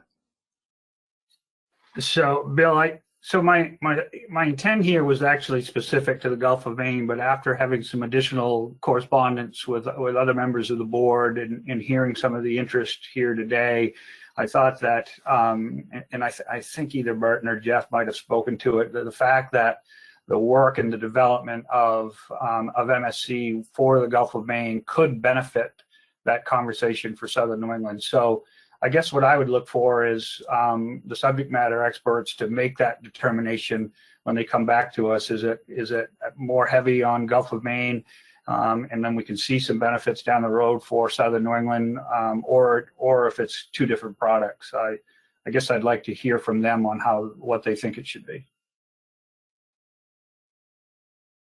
Very good. Thank you. Dan, you have Dennis Abbott. Go ahead, Dennis. Thank you, Mr. Chairman. I'm not sure if this is the exact place to make my comments, but I was interested to hear a moment ago Pat say that he initially wanted this for the Gulf of Maine because the Southern New England stock and what we've done in the past has been problematic, and I wanted to make some comments regarding Southern New England. Not to pull a Tom Foti taking us back in history, but we've been dealing with the Southern New England stock problem for over 20 years to my recollection. And I've been there through this whole thing. And we were asked that in the very early days to take action to do something to turn things around in Southern New England. That's my recollection. We also spent a lot of money back then. I would say we spent it, but the government spent a lot of money on researching the problem with Southern New England lobsters as it relates to pesticides and whatever in Long Island Sound. I think probably up to $20 million, as I recall. So going back in time, somewhere around not somewhere around, but in 2003, I think we came up with Addendum 4 to Amendment 3 to deal with the problem of Southern New England lobsters. We talked about vessel sizes, no new permits, trap limits, conservation tax, gauge sizes, so on and so forth. And whatever we came up with, every time we've come up with something to cure, not cure, but to improve the situation in southern New England, we were met with a lot of resistance. If we suggested that we do a certain percentage to achieve a goal in the plan, it was always chopped down to next to nothing. And if that would have done any good, I don't know. But it seems like through the years, we just beat our heads against the wall and keep trying to tell ourselves that it feels good. But we haven't been able to get to this problem, and we probably can't. Jason made some comments about northern shrimp, and I've sat on that board for 20 plus years also. But when we declared a moratorium there, we had somewhat of a buy-in from the fishermen there. Reluctantly maybe, but they realized that things had gone to hell in a handbasket and there wasn't any sense in going fishing. So with southern New England, do we need a moratorium? Could say on one hand, probably yes, but would the moratorium do any good? I question that it would, and I don't think that I would support it. So are we going to reach a point of taking another management action and shoveling something against the tide when it's not going to work? And even going back to 2003, we weren't even considering climate change at that time. So I don't know what the answer is, but maybe the answer is just leave southern New England the way it is and let things play out. It might be an experiment. Are things going to get better by themselves? Are we affecting things positively, negatively, or whatever? But I really think that spending a lot of time trying to improve the southern New England stocks is really, after 20 years, probably a waste of our time. And it's frustrating to the board members, I'm sure, to deal with this over and over and over again and just watch things deteriorate. Thanks.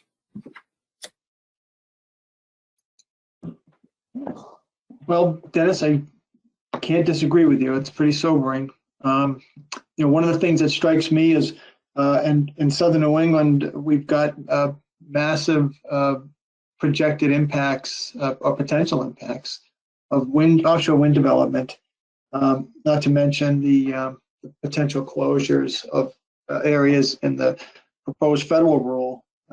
I think those are two big items on the horizon, but I'm guessing those might be, at least the second one would be completed prior to any MSC being conducted.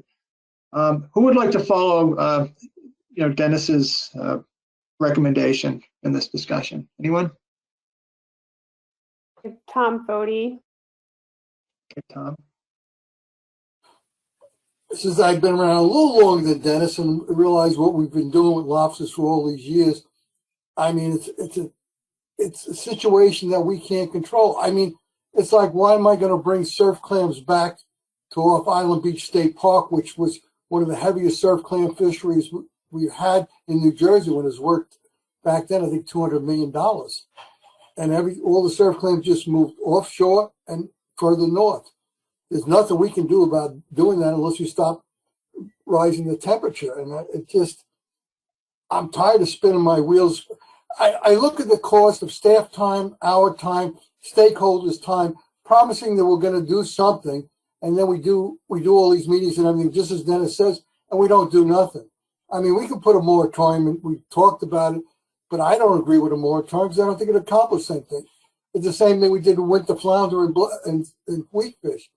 We put basically almost a moratorium in place, but it hasn't really done any good. So I'm not sure the answers. I don't think we can.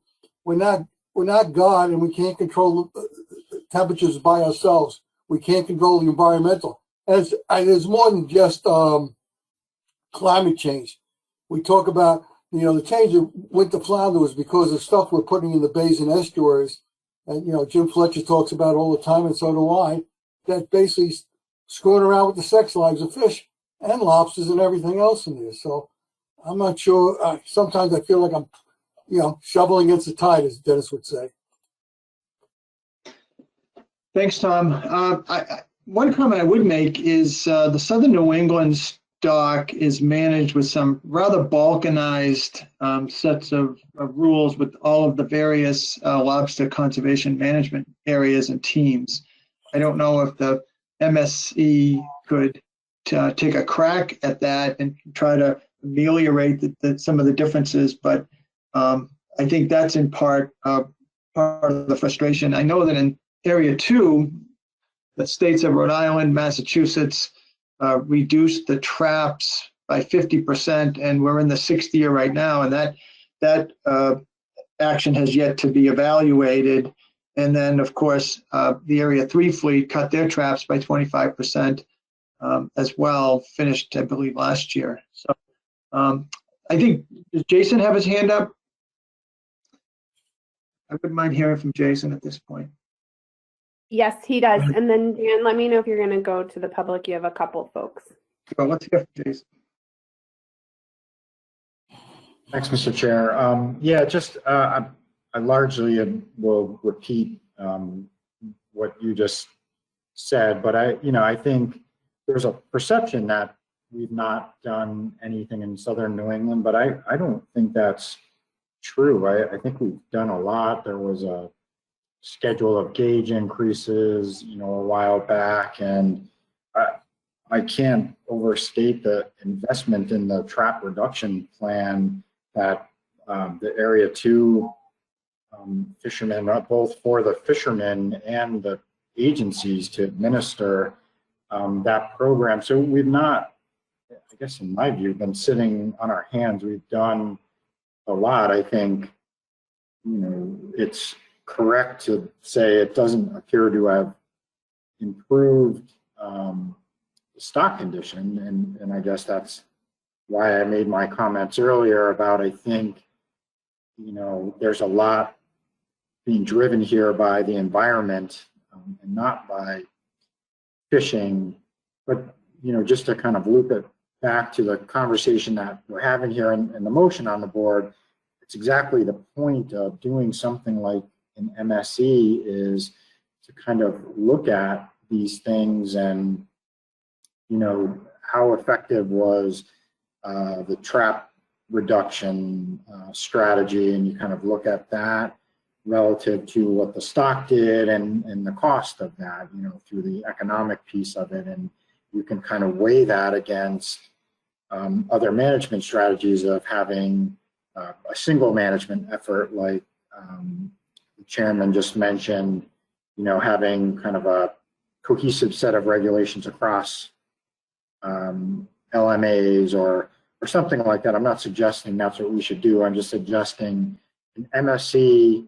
Burton put up that slide of the airplane crashed on the ground. This is the flight simulator where we don't have to worry about actually crashing our airplane. We can look at these things and weigh them against each other without real world harm.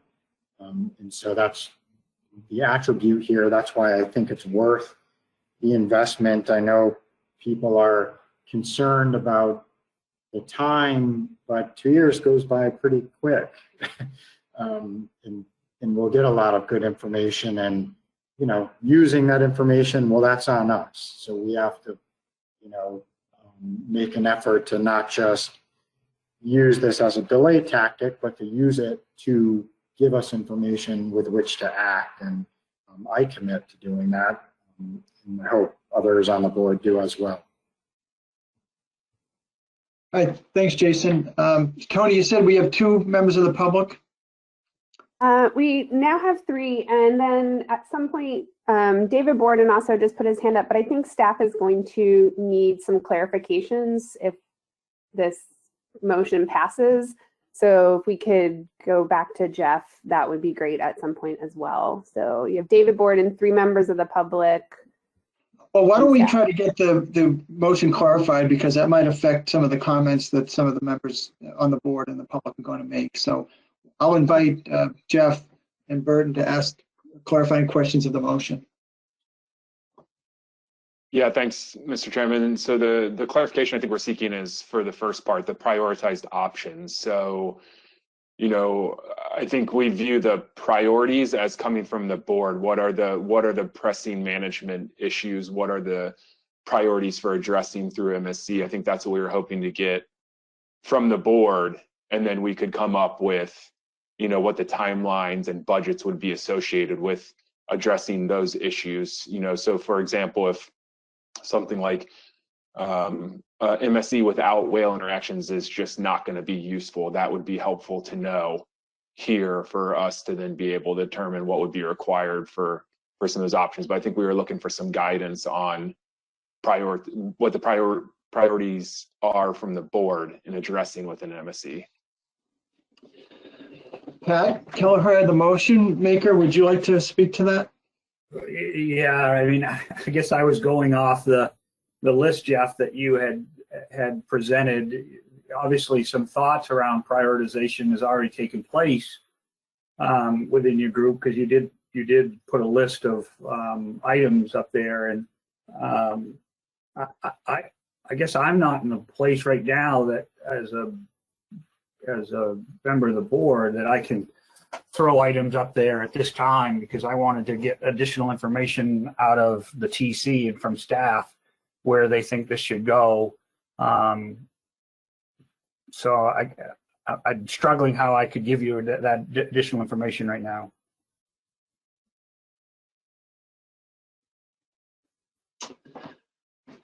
Okay. I don't know if Jason has some additional thoughts on that.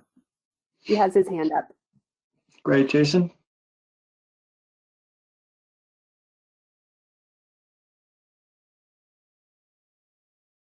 Jason, you're self-muted.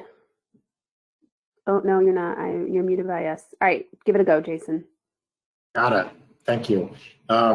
So yeah, I actually, Jeff, I'm not going to be any more helpful than Pat just was. No offense, Pat. But the, you know, the way that I interpreted this motion was, I think you guys have thought through the types of things that could be plugged in, you know, across those slides. You had identified a number of them. I can't think of any additional ones beyond what you all have already thought of. And so what I anticipated you would do with this motion is just kind of have a, I'll call it like a decision tree, where you have, okay, if you do this one thing, we can knock that out in a year and it will cost, you know, $10. If you add in whales, that's going to take a year and a half and will cost $20. And so, you know, I would be very satisfied if the technical committee kind of took the universe that you have already defined and just kind of scale it, you know, and, you know, if we do focus on this one thing, we can get done quickly. If you want us to focus on all of these things, it's, you know, that's your 3-year timeline. And so that's, again, I can't be more definitive than that right now either, but hopefully that gives you at least a little bit of structure. And then, you know, when you guys come back with that next time, we can't get mad at you.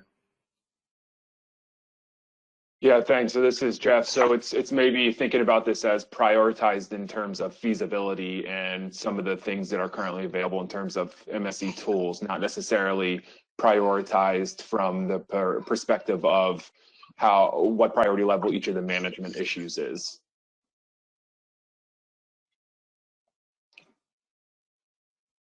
That sounds right to me, Jason. Yeah, sorry. Maybe Jeff, maybe that was you were trying to help guide me a little bit. That's how I interpreted that. So I think I'll offer a couple of things. So first is, I think people get concerned about MSC and timelines because they think about the Atlantic herring version of the stakeholder process. And so what I would suggest is, as a first step, focusing on a more streamlined stakeholder process. For instance, maybe starting with a survey and only doing one stakeholder workshop to hone in on, your goals and objectives. So there's one. I mentioned earlier that I think focusing on an economic model would add a lot of really good information. So you've got existing tools, you've got your stock assessment model, and so something external to that that would require some development that I think should be invested in would be an economic model. So that would be another area to kind of focus in on, sort of brainstorming. So I think I'll stop there and see if others want to kind of riff off that a little bit.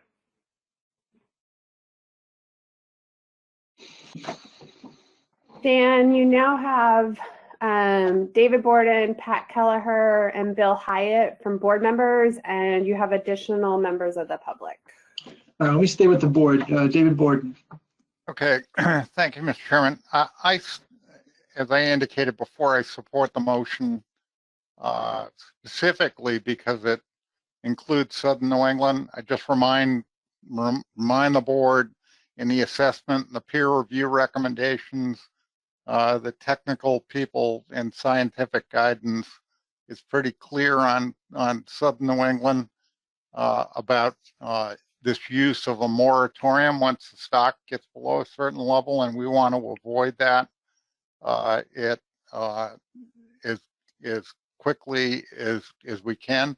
So I think it's kind of incumbent upon us to include Southern New England and avoid putting us in a situation where the technical people are back here actually recommending that instead of dancing around it. In terms of the actual motion, and I mean this to try to help Mr. Chairman, I think this is going to be iterative in terms of this issue. This is a complex issue, a complex process, as Burton and Jeff have basically pointed out some of the things that go into it. And so what I could see us do is pass this motion as general guidance to the board chair, and basically allow the board chair to work with the technical people and scientific staff and whomever else he wants. If he wants to pull a couple of board members into the dialogue, that would be fine with me. But then have him come back at the next meeting, or the staff come back at the next meeting and basically provide us with whatever guidance they can provide us with in kind of a short-term framework and a longer-term framework, and prioritize it. And then at that point, what we could do is have another discussion of it, kind of winnow down our priorities so that we focus on the really key issues in terms of the consensus of the board, having more information to make decisions on. In other words, we might have, this is going to cost, $100,000 to generate these models over 3 years or 5 years. That's going to be that type of consideration is going to be an important aspect of any decision we would make to rank priorities. So I think we should just take up the motion, vote on the question, authorize the staff and the board chair to do that, and specifically provide the board chair the flexibility to come back with a memo that fleshes some of this uncertainty out. I'm afraid we're just going to keep discussing this endlessly, and it's not going to improve the product because we're going to have to evaluate it again at the following meeting. So I apologize for being long-winded, but hopefully that helps. Thank you. Okay. Pat Kelleher. Yeah, I wasn't going to take my comments in the direction that David just went, but I agree. I mean, this should be an iterative process. I wouldn't want to see some sort of a working group developed here on this. I think as the chair, being able to work through these type of issues with staff and TC, if you needed additional input, your ability to reach out if needed would work. You know, I think Jeff's comments earlier are also applicable here. You know, it's just, you know, back to the MSC 101. We just need more information to start having at our disposal to be able to make decisions on how we're going to advance it. All right, thanks, Pat. Bill Hyatt. Thank you, Mr. Chair. Yeah, I just wanted to reiterate something that I hinted at before, which I think has been hinted at by a number of other speakers as well. We just want to be sure that one of the products coming out of this motion was some very, very clear on whether or not MSC was for Southern New England stock would be worth the investment. So we just would want to be clear that that's something that was clear, that's guidance that we would want to see sort of upfront at this first cut at it. Thank you. And that's something you'd like to hear back from in May? Yep. Yes, that would be, the sooner the better. Yep. Okay. All right. To the public, Tony, who do we have? We have Julia Evans, Young Chen, Pat Augustine, and Sunny Gwynn. Okay, Julia Evans. Julie, you just need to unmute yourself. There you go.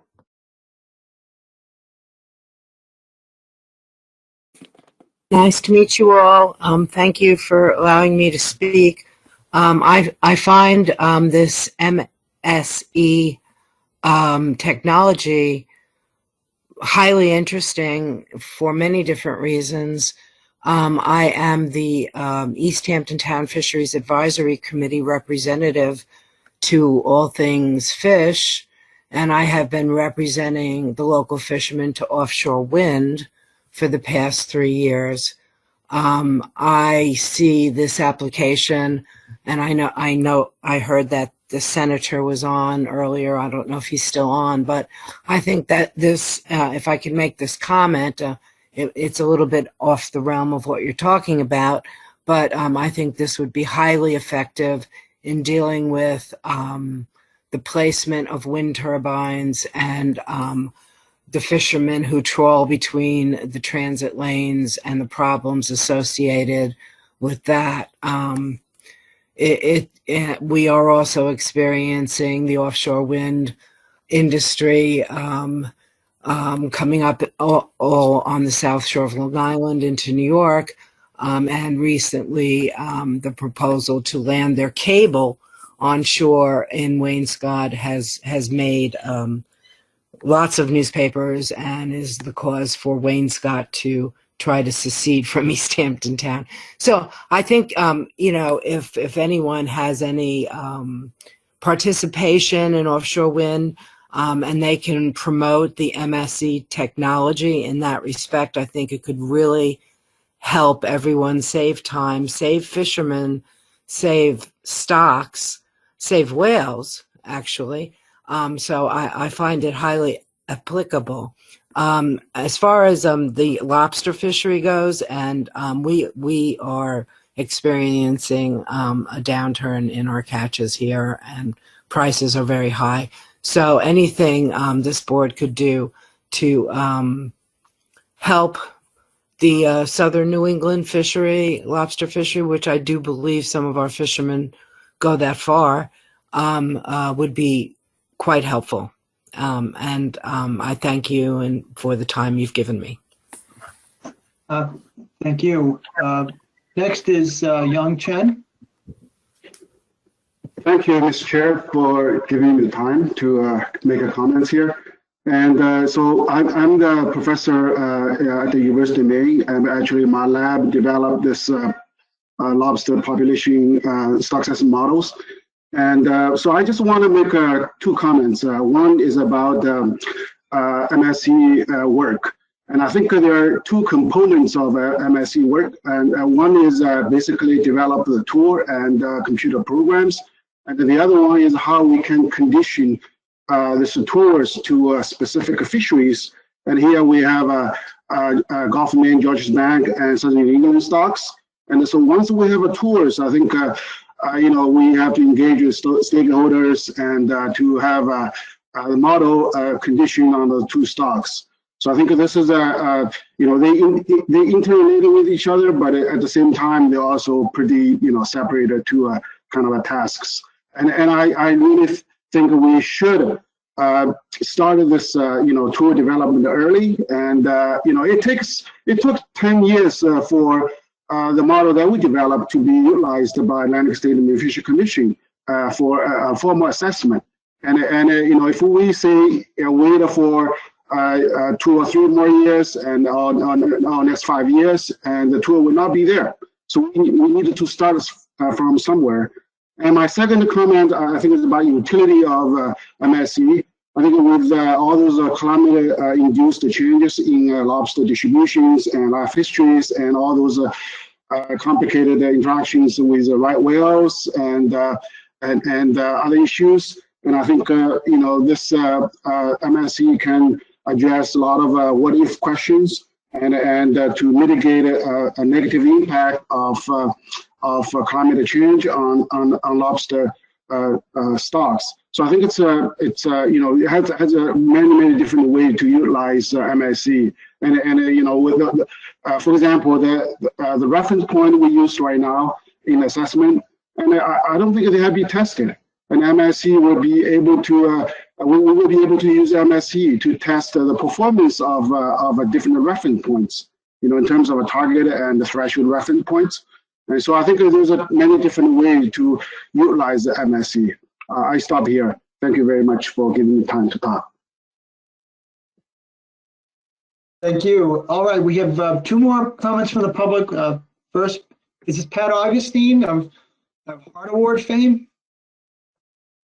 The one. Pat, you just have to unmute yourself. Welcome back, Pat. And Pat, to unmute yourself, you just need to click on your microphone button to turn it to turn it green. You are self-muted.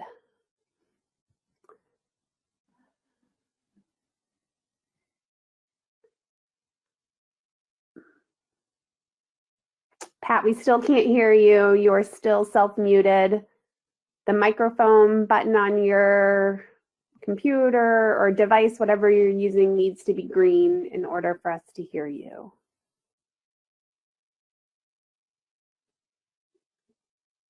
Tony, why don't we go to Sunny Gwynn and we'll come back to Pat once we work out the technology issues. So Sunny Gwynn. And Sunny, if you could just raise your hand again so I can unmute you really fast.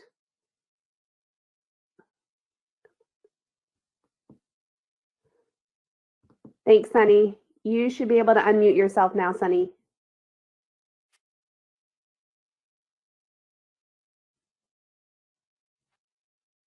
Sunny, you are still self-muted. There you go. Now can you hear me? Yes. Hello? Yes, we can hear you, Sunny. Go ahead. Okay, I'm sorry to be a bother, but my question was answered, so well, I'm good. Thank you.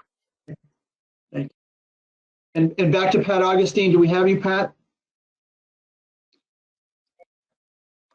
He's still self-muted, Dan. Oh, boy. All right. All right. Well, I guess we'll have to just move on. We can't hear from Pat. It's unfortunate. Roy Miller has his hand up. Go ahead, Roy, and then we'll take the vote on the motion. Thank you, Mr. Chairman. I've been thinking about what Dennis Abbott said earlier, also what Tom Foti said. It seems to me we've been going down this road, as they mentioned, for a long time. So the critical question in my mind for the Southern New England stock is, what would a moratorium on fishing accomplish? Would it be worth the economic trade-offs?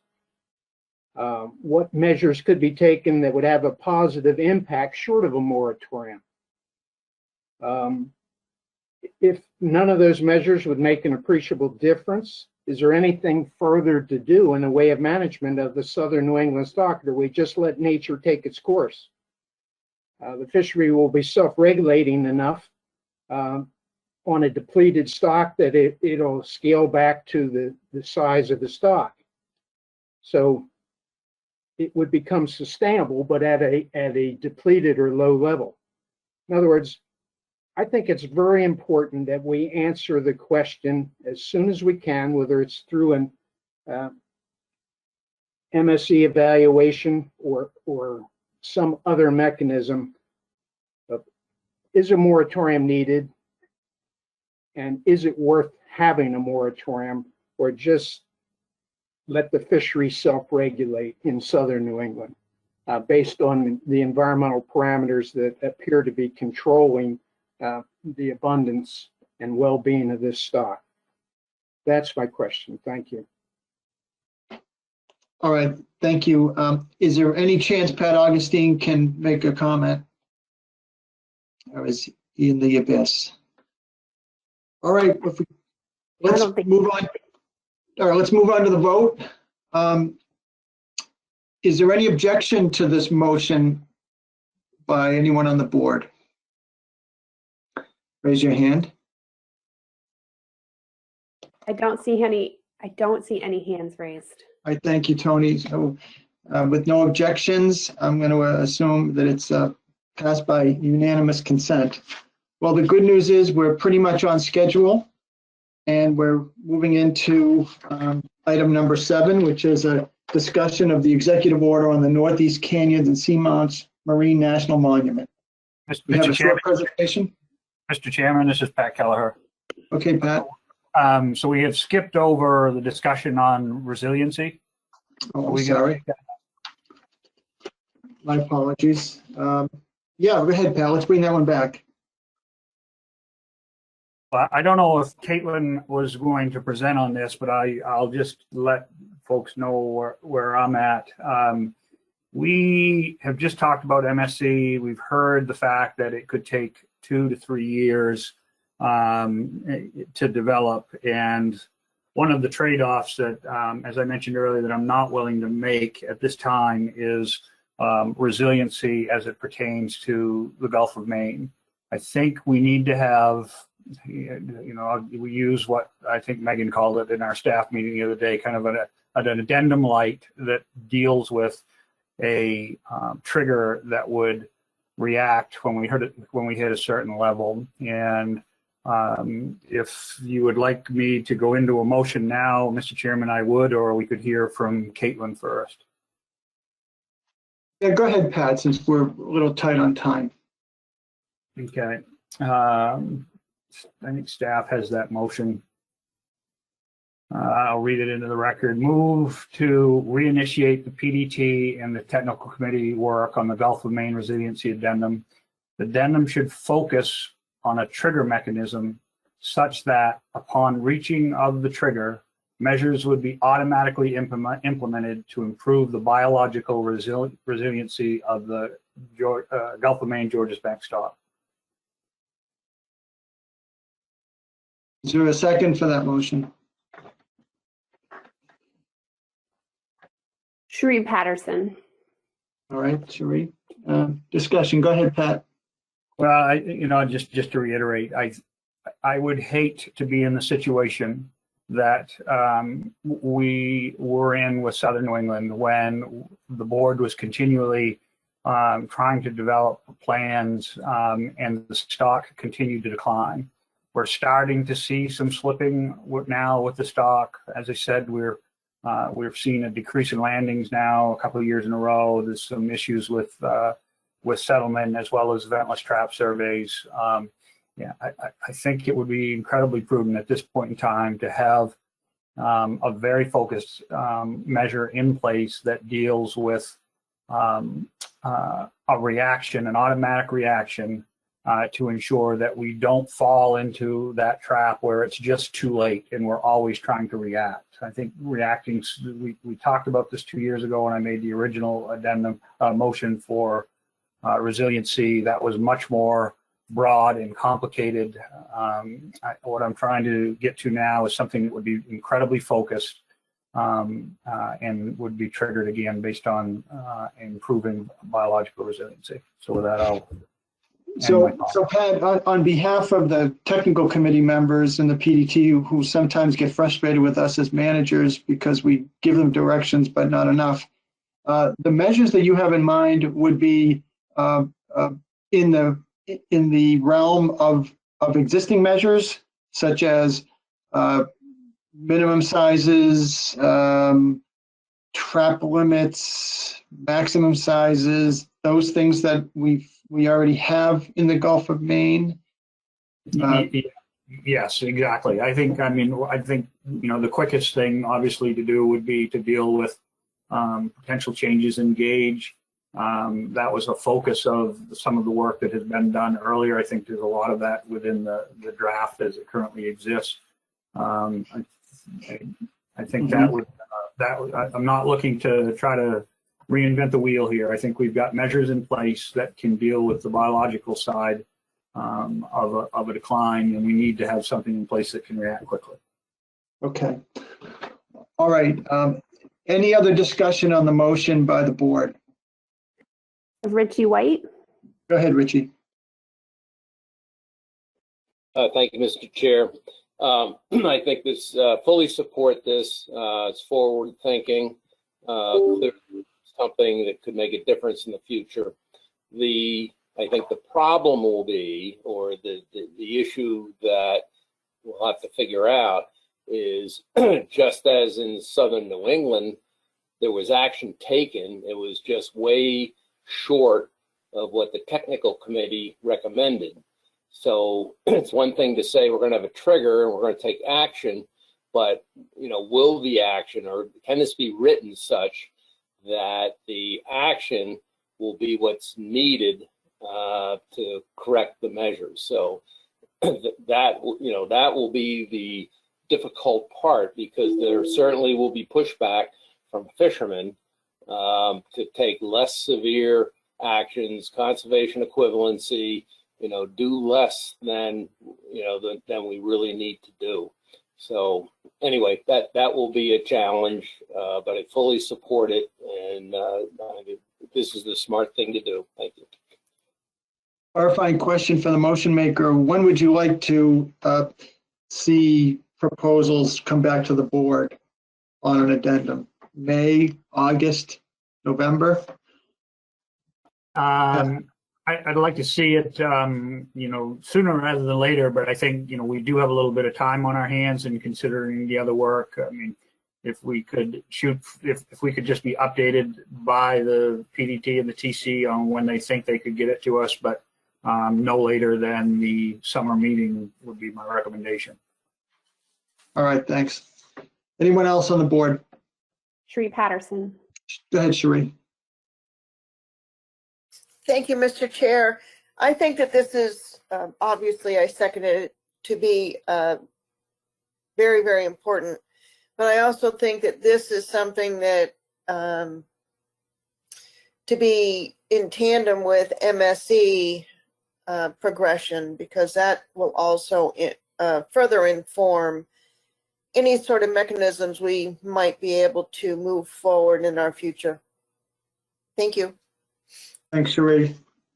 Is there anyone else on the board, Tony? That's all, Dan. All right, let's take a vote. Is there any objection to this motion? I see no hands. Seeing none, that's passed by unanimous consent. Thank you very much. We're still pretty much on schedule. Thank you, Pat. Next up, I think Caitlin has a short presentation on the seamounts and Northeast Canyons issue.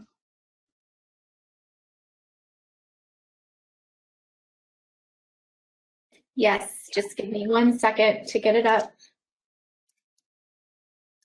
I know there's a supporting memo that is in the materials dated January 26th.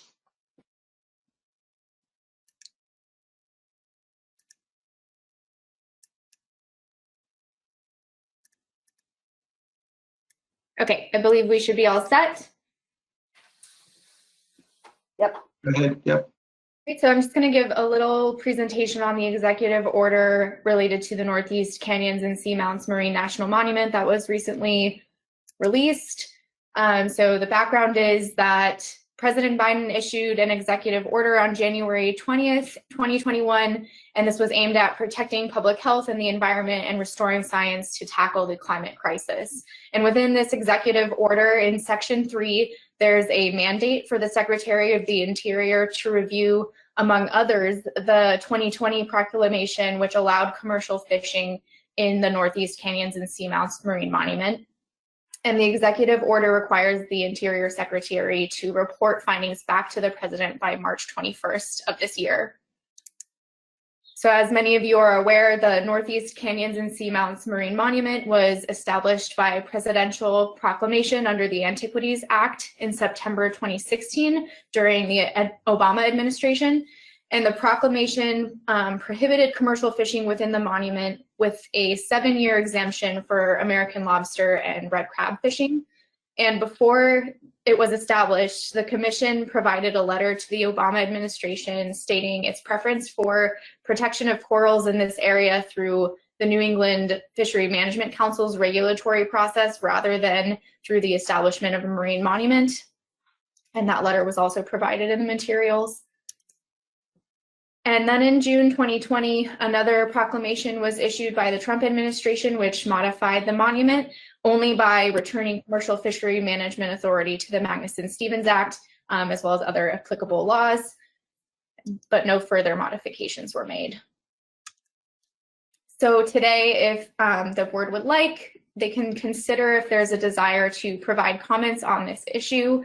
This is not an open public comment period, but if desired, the commission could send a letter to the Interior Secretary during the review period. And if that's how the board would like to move forward, then the next step would be to provide that recommendation to the ISFMP Policy Board. And that's just a quick presentation, so I'm happy to take any questions. Okay, thank you, Kaylin.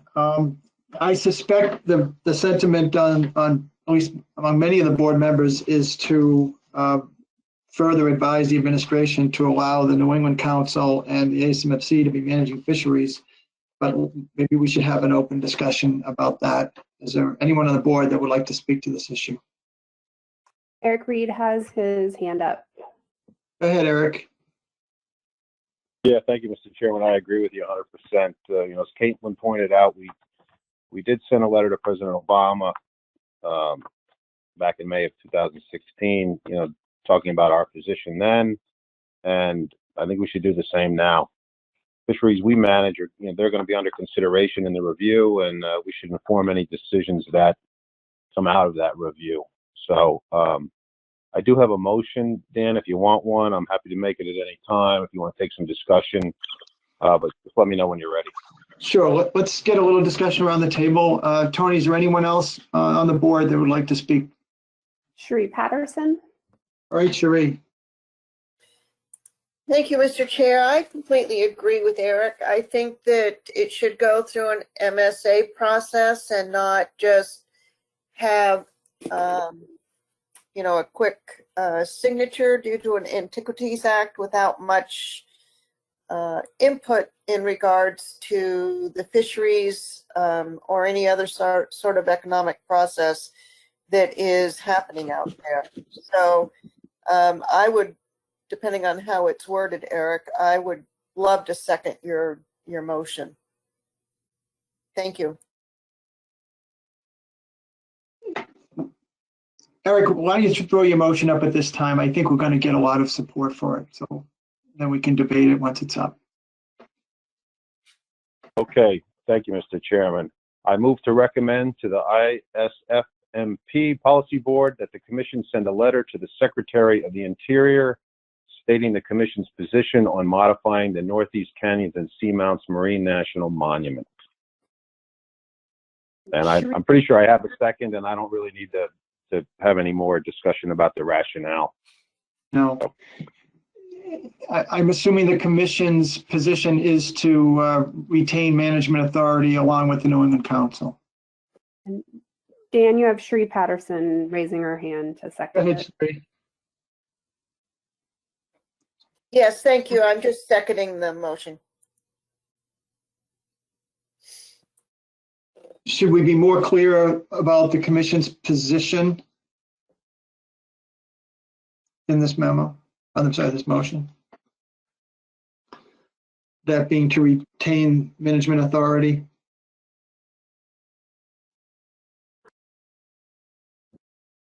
I'm just reading. I guess an easy way to do that is we could say restating the commission's position if we want to, since the previous letter made that statement. That's an easy way to get it into the motion, and it's also on the record from Eric's testimony. And then in addition, you have Pat Kelleher with his hand up. Right, and I like that because the position itself can be refined by the policy board on later in the week. Pat Kelleher. No, Tony covered it actually. I think, including our past letter into this and restating is the way to go. All right, thank you. Tony, is there anyone else that wants to comment?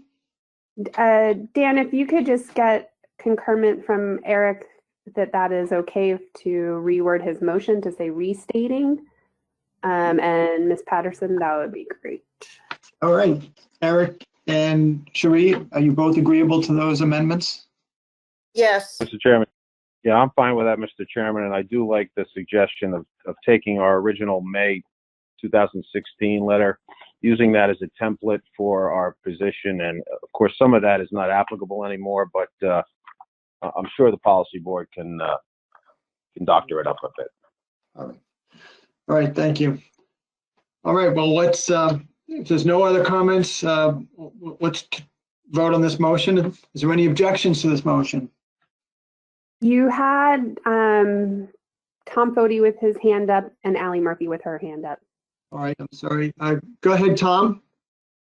Yeah, I've been opposing these presidents being allowed to set up sanctuaries since Bill Clinton started doing it in Hawaii and other areas, just on a decision of the president without science to back up the decision. I mean, and we don't need a change from one administration changes to another administration. We don't need to rewrite the rules. It should be left with the management process, whether it's New England, whether it's the Mid-Atlantic, whether it's the West Coast Council basically doing it. But it shouldn't be an arbitrary decision by each president that comes in. Thank you, Tom. Allie Murphy? Thank you, Mr. Chairman. I just wanted to let you know when you are ready to take this to a vote that I'll be abstaining. Thank you. Thank you. Tony, are there any other hands up? You have one member of the public. All right, and who is that?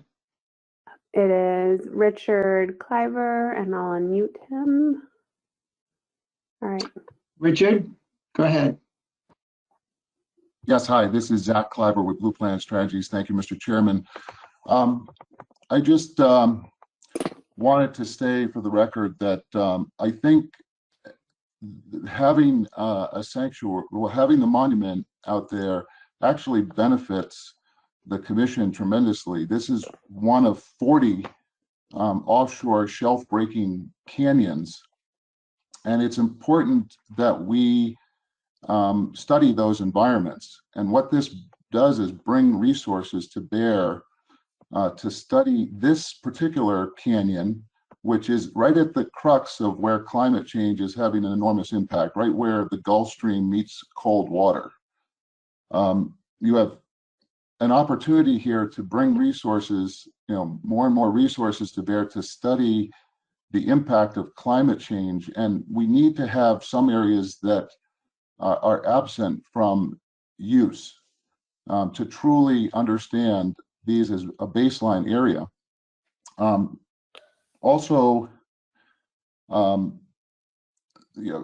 guess the point is just that this is a control site. This is an area where there's less human impact.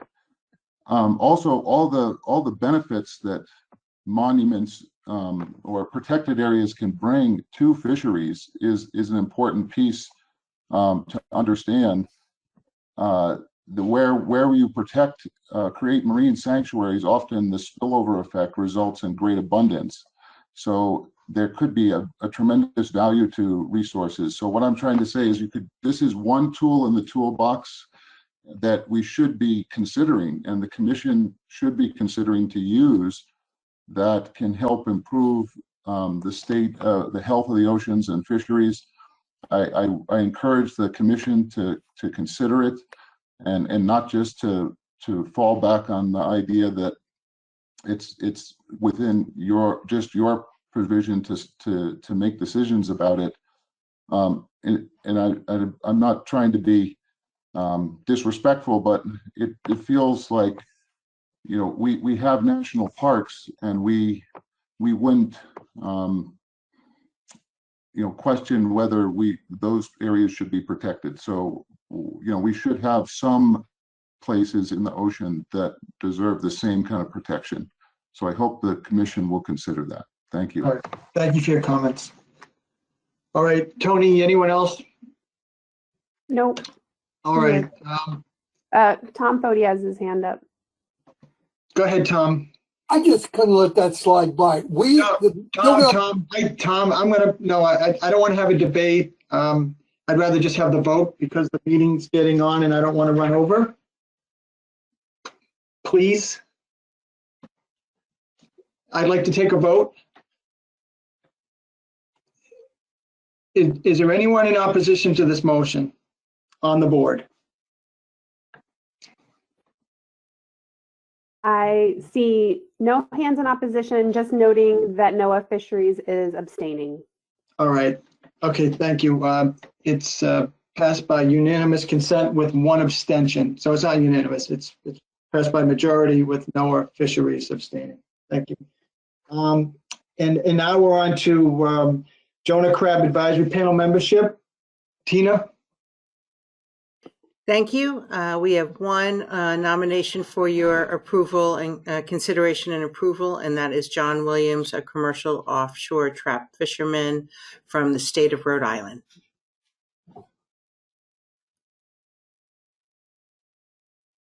Yeah. Do we have a motion? You have Eric Reed with his hand up. Okay, Eric, you want to make the motion? Yes, I do. I move to approve the nomination to the Jonah Crab Advisory Panel for John Williams of Rhode Island. He's more than qualified. Second. Do we have a second? Waiting. Emerson Hasbrook. Right. Any discussion on the motion? No hands up.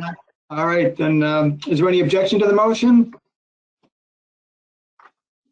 Seeing none, it passes by unanimous consent. Second last item is election of a vice chair. Is there anyone among the board members who would like to serve as vice chair? Any motions? Eric Reed has his hand up. All right, Eric, go right ahead. Thank you, Mr. Chairman. I move to elect Dr. Jason McNamee as Vice Chair of the American Lobster Board. A brilliant choice. Any seconds? Ms. Patterson. Thank you, Cherie. Any objections to this wonderful nomination of Jay McNamee? I do not see any hands raised. Thank you so much, Jason. You're a good man. Jason, you are now the vice chair by unanimous consent. Is there any other business to come before the board?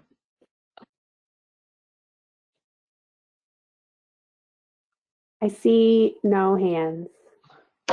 Brilliant. It's 12:25. We have a few extra minutes for lunch. Thank you, everyone, for a great board meeting this morning. And we'll see you all, most of you, later today virtually. Thank you very much.